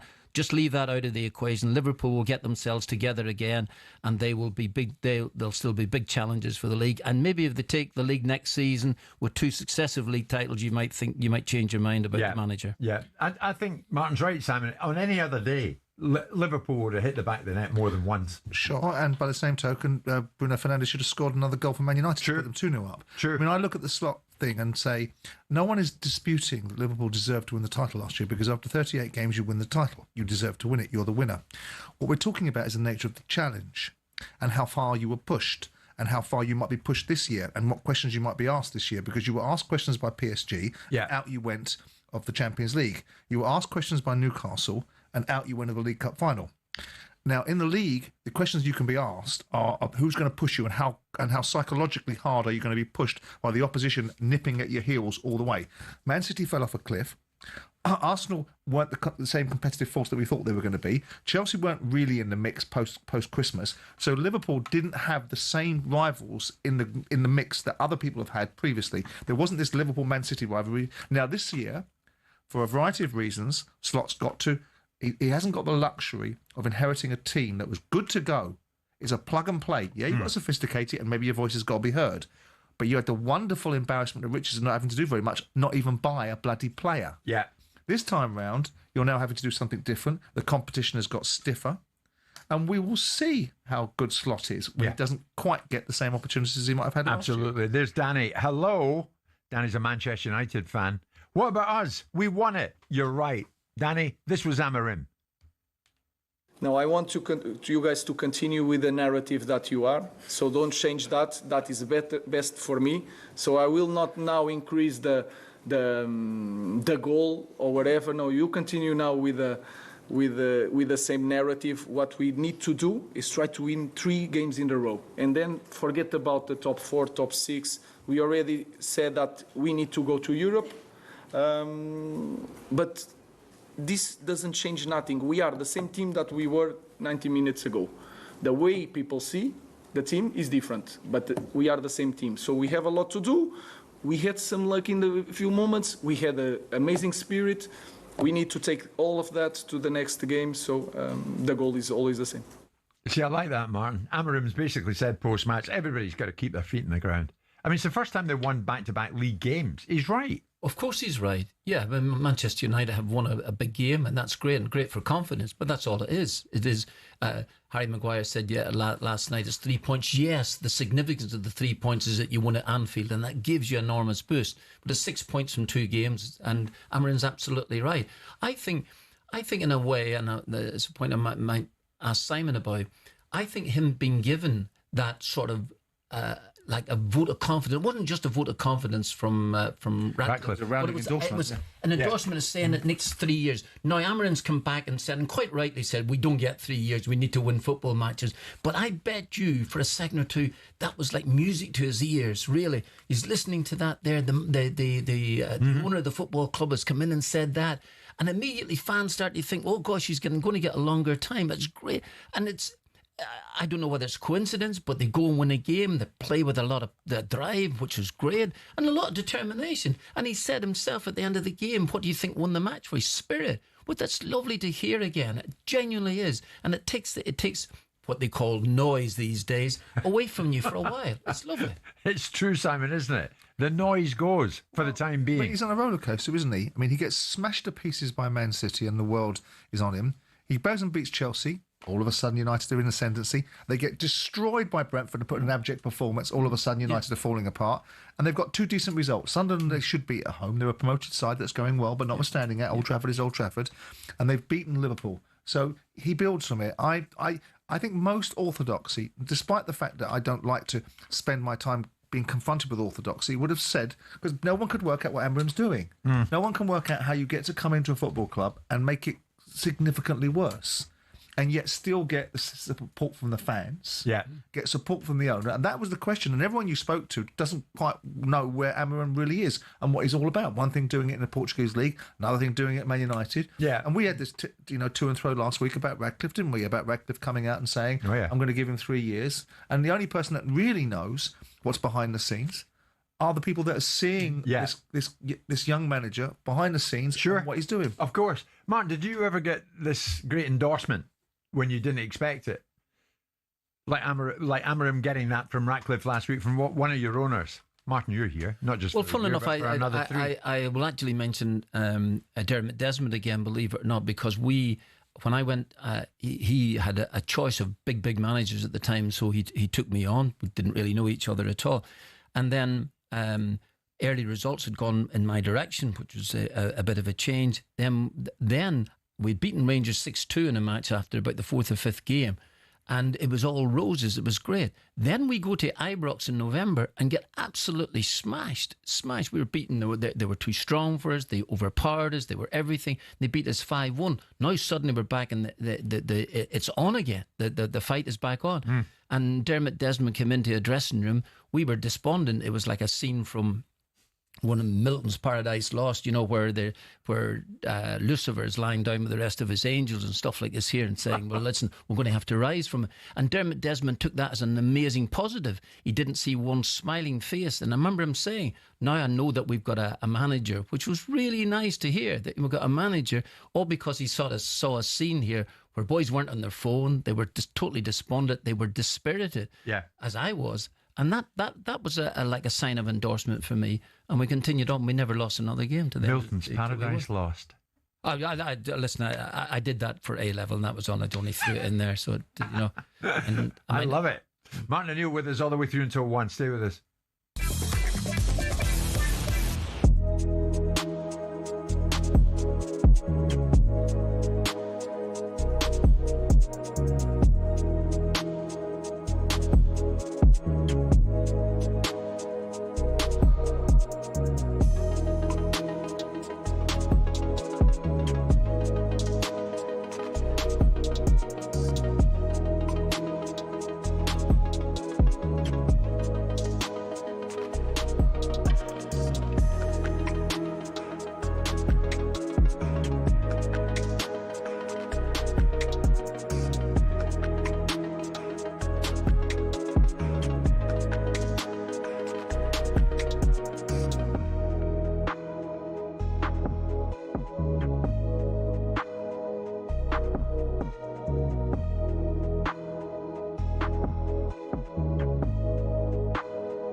Now, here's a lovely moment for you, a real chance to win £100,000. It's our biggest cash prize yet, and we're going all out that somebody gets it. A massive 100 grand, completely tax-free, could be yours if you're the lucky winner who gets picked to come to talkSPORT Towers in London on the 13th of November for a chance to win that huge cash prize. Enough from me. Here's how you can do it. 18 plus UK excluding Northern Ireland. For a chance to win, text the word cash to 83338 and you're in the draw. Text costs £2 plus one standard network rate message. You must have the bill payer's permission, or you can enter for free by calling 0330 880 3338. All entries must be received by the 6th of November at 4 p.m. This is a talkSPORT limited promotion run on talkSPORT, Talk and Virgin Radio UK stations. Full terms and conditions at talksport.com. A lot to get through in the final half hour today. You'll hear from Hearts manager Derek McInnes. Hearts riding high in Scotland. Are they going to get the better of both the Old Firm this season and win the title? That remains to be seen. But here's the thing. Do we finally have something we've missed here in the Premier League for the past 2 seasons? And that is jeopardy at the bottom of the league. For the previous 2 seasons, all 3 promoted clubs who came up went straight back down. All of a sudden, the picture's changing a bit. The weekend saw Sunderland beat Wolves 2-0. And maybe the man who was given a new deal recently might be under a bit of pressure himself. This was Vitor Pereira post-match. I look for my team, and when I see a team connected, mentally connected, with good spirits, with character, trying the best to change the situation, this is the moment that we need to change with a win. We must win. We must win next game. If in 1 minute of my work, I feel that my players are not with me, this is finish the work. For me, that's the end. But I didn't feel. I feel that they are frustrated because they know the work that we do every day, and we lost a chance to get points again. But this is a moment that I need to help them. I want to help the club to win games, because I'm not a problem. I'm not a problem. If I feel that I'm a problem, finish. Well, they need his help because Wolves rock bottom, no wins thus far. But Simon, it does seem like we're going to get this jeopardy at the bottom of the league for the first time in a while, because Sunderland beat Wolves at the same time Burnley took 3 points against Leeds. All of a sudden, this situation that we've seen in previous seasons. Oh well, the teams that come up will go straight back down. Maybe not this time. Jeopardy, the order of the day. That's what we want. Maybe. I mean, we're still seeing Leeds and Burnley right in the middle of it. Burnley are 4th from bottom. Leeds are not much far above it. The big thing has not just been about the 3 teams getting relegated that have come up. It's the amount of points that they've accumulated. It used to be that you used to get 33, 34 points kept you in the division. And if you got that, then more often than not, you might finish 4th from bottom. Now you're seeing teams getting relegated with 25 points in the last 2 seasons, and it's been the manner in which they've accumulated points. I mean, Sunderland have done great. They've got 14 points. I always think that once you start getting above requiring a point a game to stay in the Premier League, then you're in trouble. So Sunderland are in a great position now. They've given themselves a great opportunity to be able to get 19 points or however many they need, stay in the division over the next 30 games. But Leeds and Burnley are amongst it. Yeah. So they play next. We still have a situation where, you could find the bulk of the Premier League sides. At this moment in time, they have the luxury of 2 or 3 Premier League sides not performing at a very high level. Yeah. So the Wolves of the world, the West Hams of the world are not performing at very high levels. So they're allowing potentially the other sides in the Championship that have come up to look better, perhaps, than necessarily they might. You're right, do. Simon. I mean, Wolves Burnley is next, Martin. If all of a sudden if Burnley win that, they go 8 points clear of Wolves. Yeah, I think Simon's summed it absolutely. Sunderland have got points in the board now, and you would think that just given a fair wind, that at the end of it all, you will accumulate enough points to stay up. They will definitely hit a bad spell. That it will be absolutely inevitable, but they have got the points in the board to withstand that. That's the point. So you're talking about sides that might struggle. West Ham, for instance, Wolves at this moment. I still think there's enough talent in Wolves if they can get a win, but they desperately need a win. There's a couple of matches they drew a game that they should have won out of sight. And that was like a defeat to them because they just need a win psychologically. It's playing in your minds now in the dressing room every time. You can't get a result. You might be playing okay, but they need points now. And Wolves could fight. They need to win. They need to win this weekend. I like him. I like Pereira. I think he's very calm, very relaxed, unaffected by the circumstances. Came in, did a really good job for Wolves last year, and he doesn't seem to be particularly. He's saying, if the players aren't with me, I'll take myself out. Don't worry about that. And he's not being panicked by it. He's not in press conferences telling people to respect him and look at his record. He's just concentrating on the fact that he needs to get some wins. Yeah, and he does. Of that, there is no doubt. And it's Burnley next. So he needs people like Strand Larson and others to start firing on all cylinders. It's Jim White, Simon Jordan and Martin O'Neill. We're live in talkSPORT this Monday lunchtime, 12:30. And we're with you courtesy of Selco, where the trade goes.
We understand that Forest are close to appointing Sean Dyche as the new manager.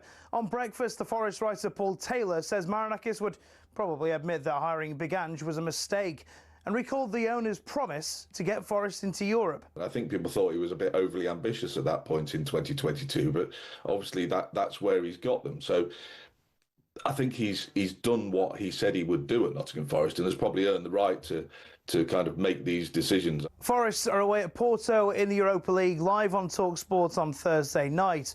Now, a delighted Ruben Amorim is challenging his Manchester United players to build on that win at Anfield. Arne Slot, meanwhile, admits he has a challenge to turn things around at Liverpool.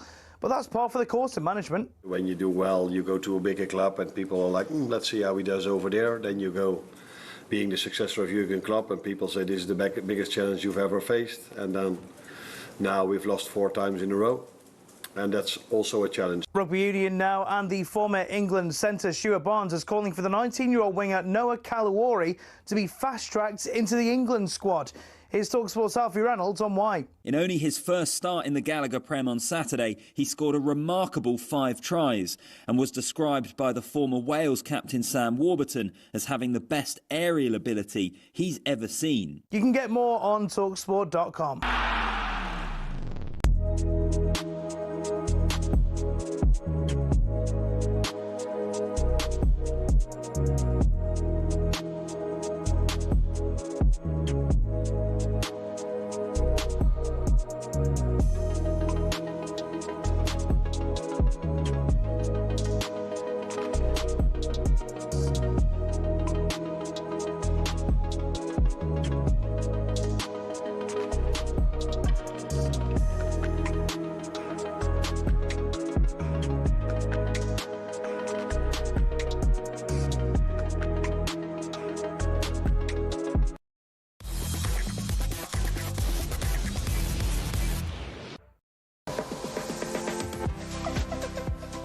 It is Monday lunchtime. Thanks to Emma for that bulletin. And it goes without saying, this lunchtime, everybody here on this show and at talkSPORT sends our heartfelt condolences to the family of Stuart Pearce off the back of that tragic news we just heard.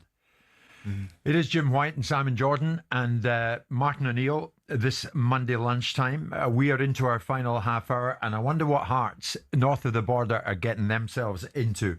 Because Hearts, another win at the weekend, this time over Kilmarnock. Hearts are flying in the Scottish Premier League. All of a sudden, 8 games in and 5 points clear at the top of the table.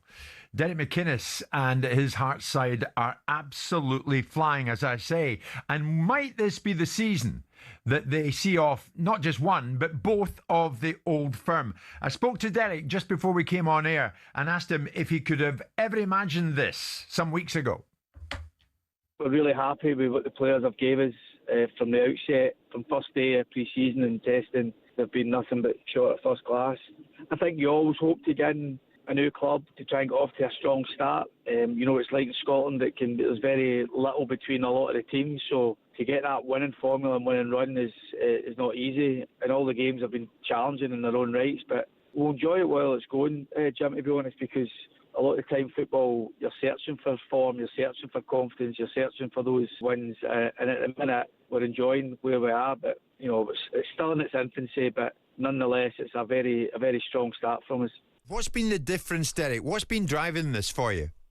I've got good players. I think a lot's made of the analytics, and obviously we'll come on to that, and the recruitment side of it, which is key for any club. And you know, for managers, we're all judged on the performance of others, so you've got to make sure you've got good players in the building and good options. And I feel as though I have that. So from the players that I inherited, and the majority, I mean, more than half the starting team is players who were already in the building. So this isn't just a new broom and it's filled with new players. There is players that we've signed who are having an impact, but there's also players who have been there previously and been there a number of years who are having as equally as strong as an impact. And ultimately, Jamestown Analytics and myself and Graham Jones, we'll help build the squad, but it's my job to build the team, and the players' job still to win games. So I still think it's about the players, and they train with motivation, they play with motivation, they're enjoying what they're getting, I think, and you know, players are playing at a good level at the minute. I think from the outset, Tony Bloom influences gave everybody so much encouragement, because there's obviously a real body of work there, a lot of positivity, that we're working with a good person, with good ideas, and Jamestown has worked at other clubs, and he sees no reason why it can't work for us in the short term, the medium term, and obviously the longer term is to make sure that we try and keep progressing. Derek, you mentioned the man at the top of Brighton, Tony Bloom. When he invested £10 million in the club, he talked about disrupting Scottish football. Was that the target that he set you this season? No, there was no targets this season in terms of... I think what he did say in context was he felt that within 10 years he felt Hearts would have a squad that could challenge to win titles, and he firmly believed that. You know, and I think a lot of people can maybe say that, a lot of people can maybe believe that, but I think when it comes from someone like him and the body of work that he's done previously, then there's a wee bit more weight behind it.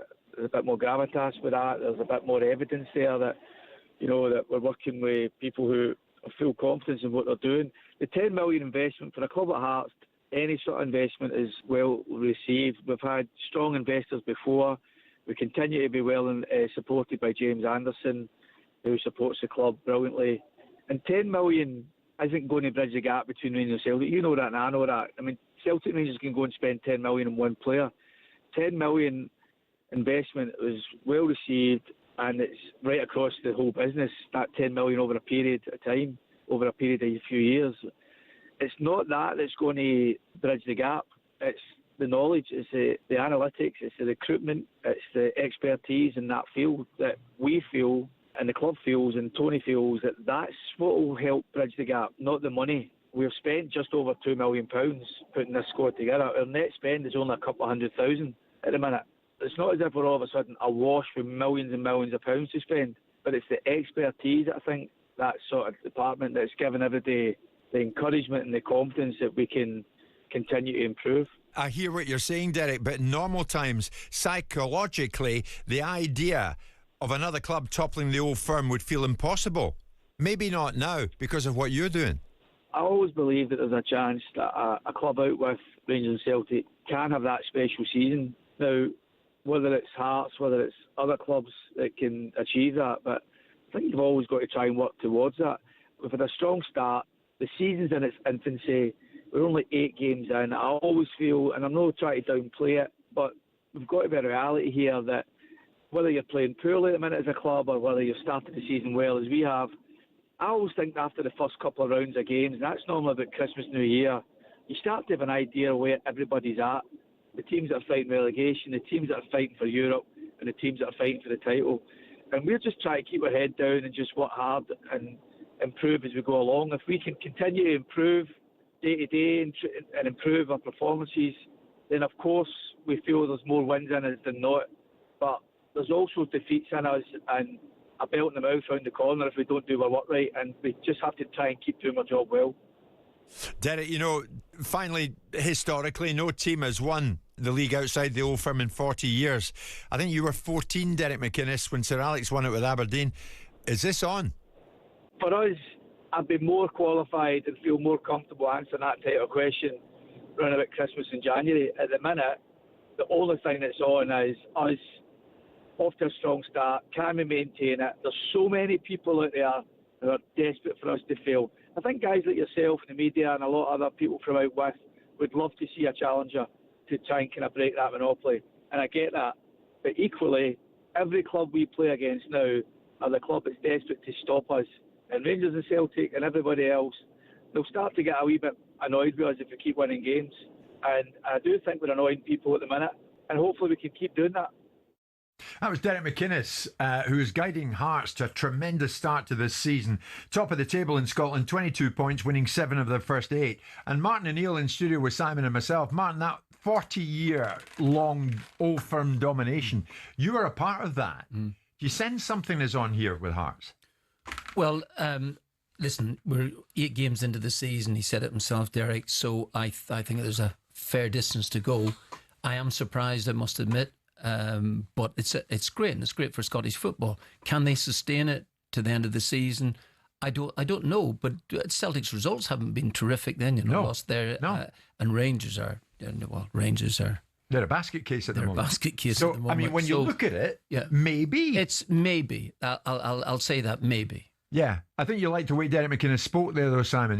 He's obviously enjoying this time. They've got Tony Bloom in there, and we all thought that's an interesting move. Well, the man who's done so well with Brighton is now giving his attention to Hearts as well. I mean, I remember Hearts during the COVID period and Budge running the club in a certain way with some very clever foresight, which put a lot of people to shame with some of the thinking that she had.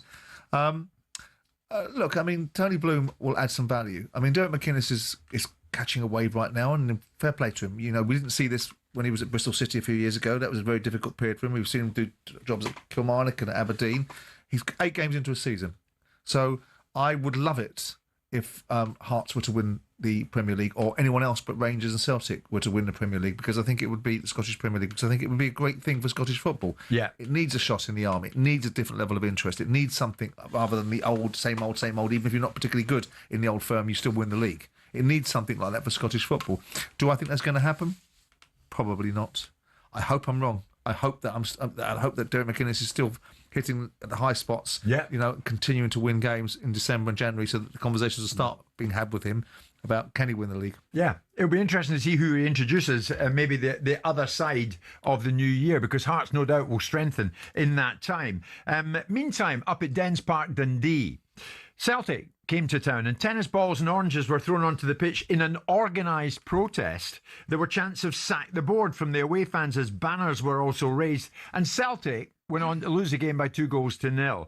This was Brendan Rodgers taking it. Challenge from the summer, now leading into here, where we, as I said, we lost a lot of firepower, a lot of goals out in the team, and there's no way you'll go into a race and be given the keys to a Honda Civic, and as you take off, say, I want you to drive it like a Ferrari. It's not going to happen. So until something changes, I have to find the solutions, because, like I said, goals, speed, everything has come out of the team, and we need to find a way to be better. Martin O'Neill is with it. Is your old club at Honda Civic at this time? Wow, yeah, that's a big statement for Brendan to make there. I think I've said to you in this programme here, I've said it 1,000 times. I've made a lot of big statements in my time. I've come to regret loads of them, probably all of them. But I don't think you should be saying that this minute. And I'm not one to be giving advice to managers and that. But tell me why. Well, why shouldn't you say that? Well, I'll tell you what. I've got an owner here who has had managers himself, some he's liked and some he hasn't liked.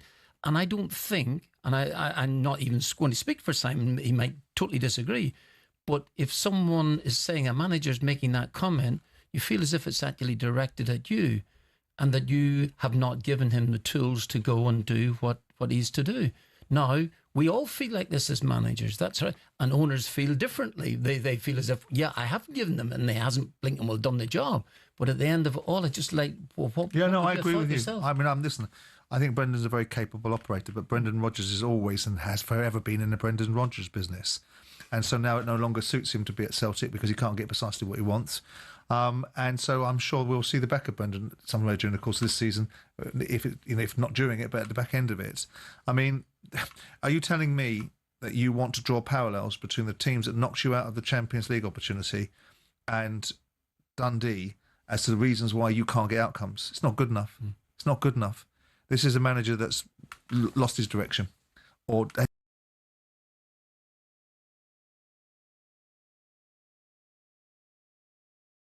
comparisons between the football club and the Honda City. This is silly. It's silly. He's done it twice now. He's done it 3 times. He's talked about the idea that they weren't ready. I mean, the team that knocked him out of the Champions League, was poor. They, irrespective of whether the age-old expression that Celtic don't buy until they know where they are, you still had enough to get past that opposition. Martin, why would Brendan say that? And in your time in that job, you wouldn't. Well, I don't know why he said that. In all honesty, I don't. He'll have his reasons for it, but he's playing to the gallery, is he? You just wouldn't do that. And I assume, this is obviously a direct comment, totally directed at the board. For not supporting him. And I even if it's, you wouldn't do it. You wouldn't publicly say this, because it doesn't go down well. And remarkably, believe it or not, after a while, it doesn't really go down with the supporters either. Did they take him back? At the dynamic of the relationship with Rodgers, did Celtic take him back and give him an opportunity, or did he fix a problem for Celtic? Again, it's a very good question. I honestly don't know. I'm on the outside looking in. The reason why I ask you this is because the dynamic of Brendan Rodgers being brought back into Celtic when he left them in the middle of a season to go to Leicester because he thought it was all roads back to the Premier League. So I'm trying to establish in the principles of someone's thinking where you sit with this attitude. Because if you've been taken back and been afforded a second opportunity after leaving people when it suited you, surely you should have a bit more damn respect than that. I mean, Martin, when you look at it, Schmeichel, Ralston, Carter Vickers, Scales, the new boy Nygren, Callum McGregor, Iheanacho, is that a Honda Civic of a team? They've got good players. Celtic have good players at the football club, and remember that they were minutes away from getting a result against Bayern Munich last season to take them into the knockout stages of the Champions League. The number of players that you mentioned there actually played in that particular game. Yeah, I was there in Munich. So it's disappointing to hear that. That's my point. If you're Dermot Desmond, are you rattling Brendan's cage about that comment, Simon? Well, I'm assuming he would have said something about Brendan previously, because ultimately Brendan was coming forward and saying stuff 6 weeks ago, wasn't he? When he was getting ready to line up his excuses for the abject failure of losing to Karat, was it? Karat. Abject. Let's get it categorised. Yeah. Abject failure of the manager and the team. Not they didn't get enough players. You can make the argument to go deeper in the tournament and to be a better side, yes. But to get past that opposition, that's on you guys. That's on the current framework and not anybody else. And as I say, it all started there with Derek McInnes and Hearts. And we heard from Derek this lunchtime. Thanks to you, Derek, for the time in the chat you gave me this morning. 8 games in and 5 points clear at the top of the table. Wow, Hearts fans, you beginning to dream?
Well, now, 21 minutes to go. The latest episode of the 21 Minutes to Go podcast with Andy Goldstein and Jason Cundy is out now. Available to download on your favourite podcaster provider. The talkSPORT Daily podcast is available first thing every morning on the talkSPORT app, as well as all the usual podcast platforms. You're going to be talking boxing this afternoon, I Mr. am. Jordan? Yeah, Paul Smith and Fraser Clark and Spencer, of course. Good stuff. Paul Smith and Fraser Clark. Love Spencer, but two great guests there. Absolutely. Loving Paul Smith, are you not? Yeah, I have Paul every week now. Great content. Yeah, absolutely. Oh, he's a regular. Yeah, he's fixture. Yeah. Just as Martin O'Neill is on this show. Indeed. Well, no, I'm irregular, but it's which is good. We've got to get, when you think of the weekend that we've just had, honestly, where do we start? We need like a 5-hour show, because it might end up one of the games of the season, wasn't it? I'd love to have been at it. It was Crystal Palace and Bournemouth, Simon's old club, Palace. And my God, I mean, Oliver Glasner pre-match, it was interesting when he said, I don't know, in the last 3 games since I arrived, they scored just 1 goal against us. So I don't expect a 3-3 tomorrow, but yes, we want to score and we want to win. He got a 3-3, didn't he? Simon, I think you saw most of it. I mean, this was sensational stuff. And Mateta got a hat-trick and he could have won it with It was a fabulous game of football. It was an absolute glowing endorsement of the English Premier League without having to have marquee sides in terms of people's perception of it. It was a great game. I mean, Bournemouth are a very good side. They've both got excellent managers that are both producing very good sides. Palace were toe-to-toe, 2-0 down. Yeah. 2-0 down against Bournemouth.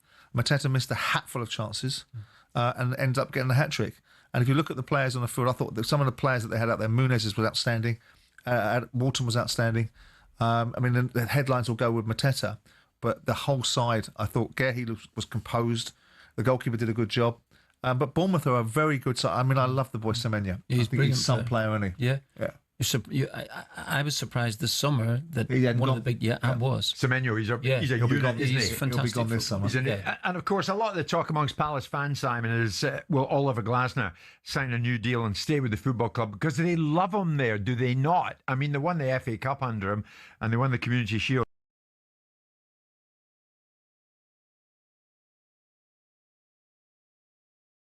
Together just makes sense if you have the same goals, if you have the same vision, because otherwise you can't be successful. Yeah? If wherever it is, in any company, if let's say 2 leaders, they have different visions, then you go separate ways and then you can't achieve your goal. And that's what we are talking about. And if we can find the same pathway, the same goal for Crystal Palace, not for Oliver Glasner, for Crystal Palace, then we will end the talks. And if we don't find, we will also end the talks. It's not often you'll hear me say this, Simon, but if you were Steve Parish, would you be doing everything you possibly could to hold on to this fella? Yeah, of course. I mean, the commercial reality is that he's not been given inordinate amounts of support. He wasn't given support in his first season. He took it on the chin and managed well because he's only been there for 6 months and won him an FA Cup. Got him into Europe because of some bad administration. They got out of Europe and got dropped into the European Conference League. He had his best players sold. He hasn't been given enormous amounts of money. The scouting is still bringing up some very good players. I think this will be Parish's greatest achievement to some extent if he gets Glasner to stay. Yeah.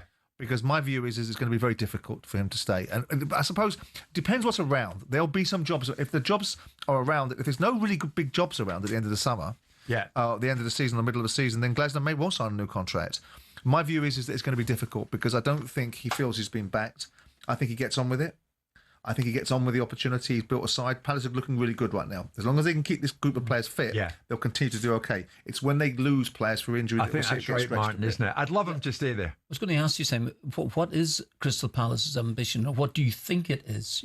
From outside, obviously winning the FA Cup was fantastic, but what is it? Glasner made the point: if we're not running in the same direction, then they. Well, you have to ask the question. I mean, Parish hasn't got any significant wealth of his own. His real wealth has come from Palace. Yeah. But the other guys that are involved in the football club do have significant wealth, and yet he doesn't get enormous amounts of money. So I would suggest Palace's ambition starts with staying in the Premier League and pushing a little harder, but not too hard. Well, let's see how it works out. But certainly, I know Palace fans, Samantha Women, would love Glasner to stay. So they should. Martin O'Neill, wonderful as always. I thank you. No, thank you. I would tip my cap if I was wearing one. Mr. Jordan, enjoy Top Boxing. I'll see you tomorrow at 10. We're coming up to 1 o'clock this Monday lunchtime.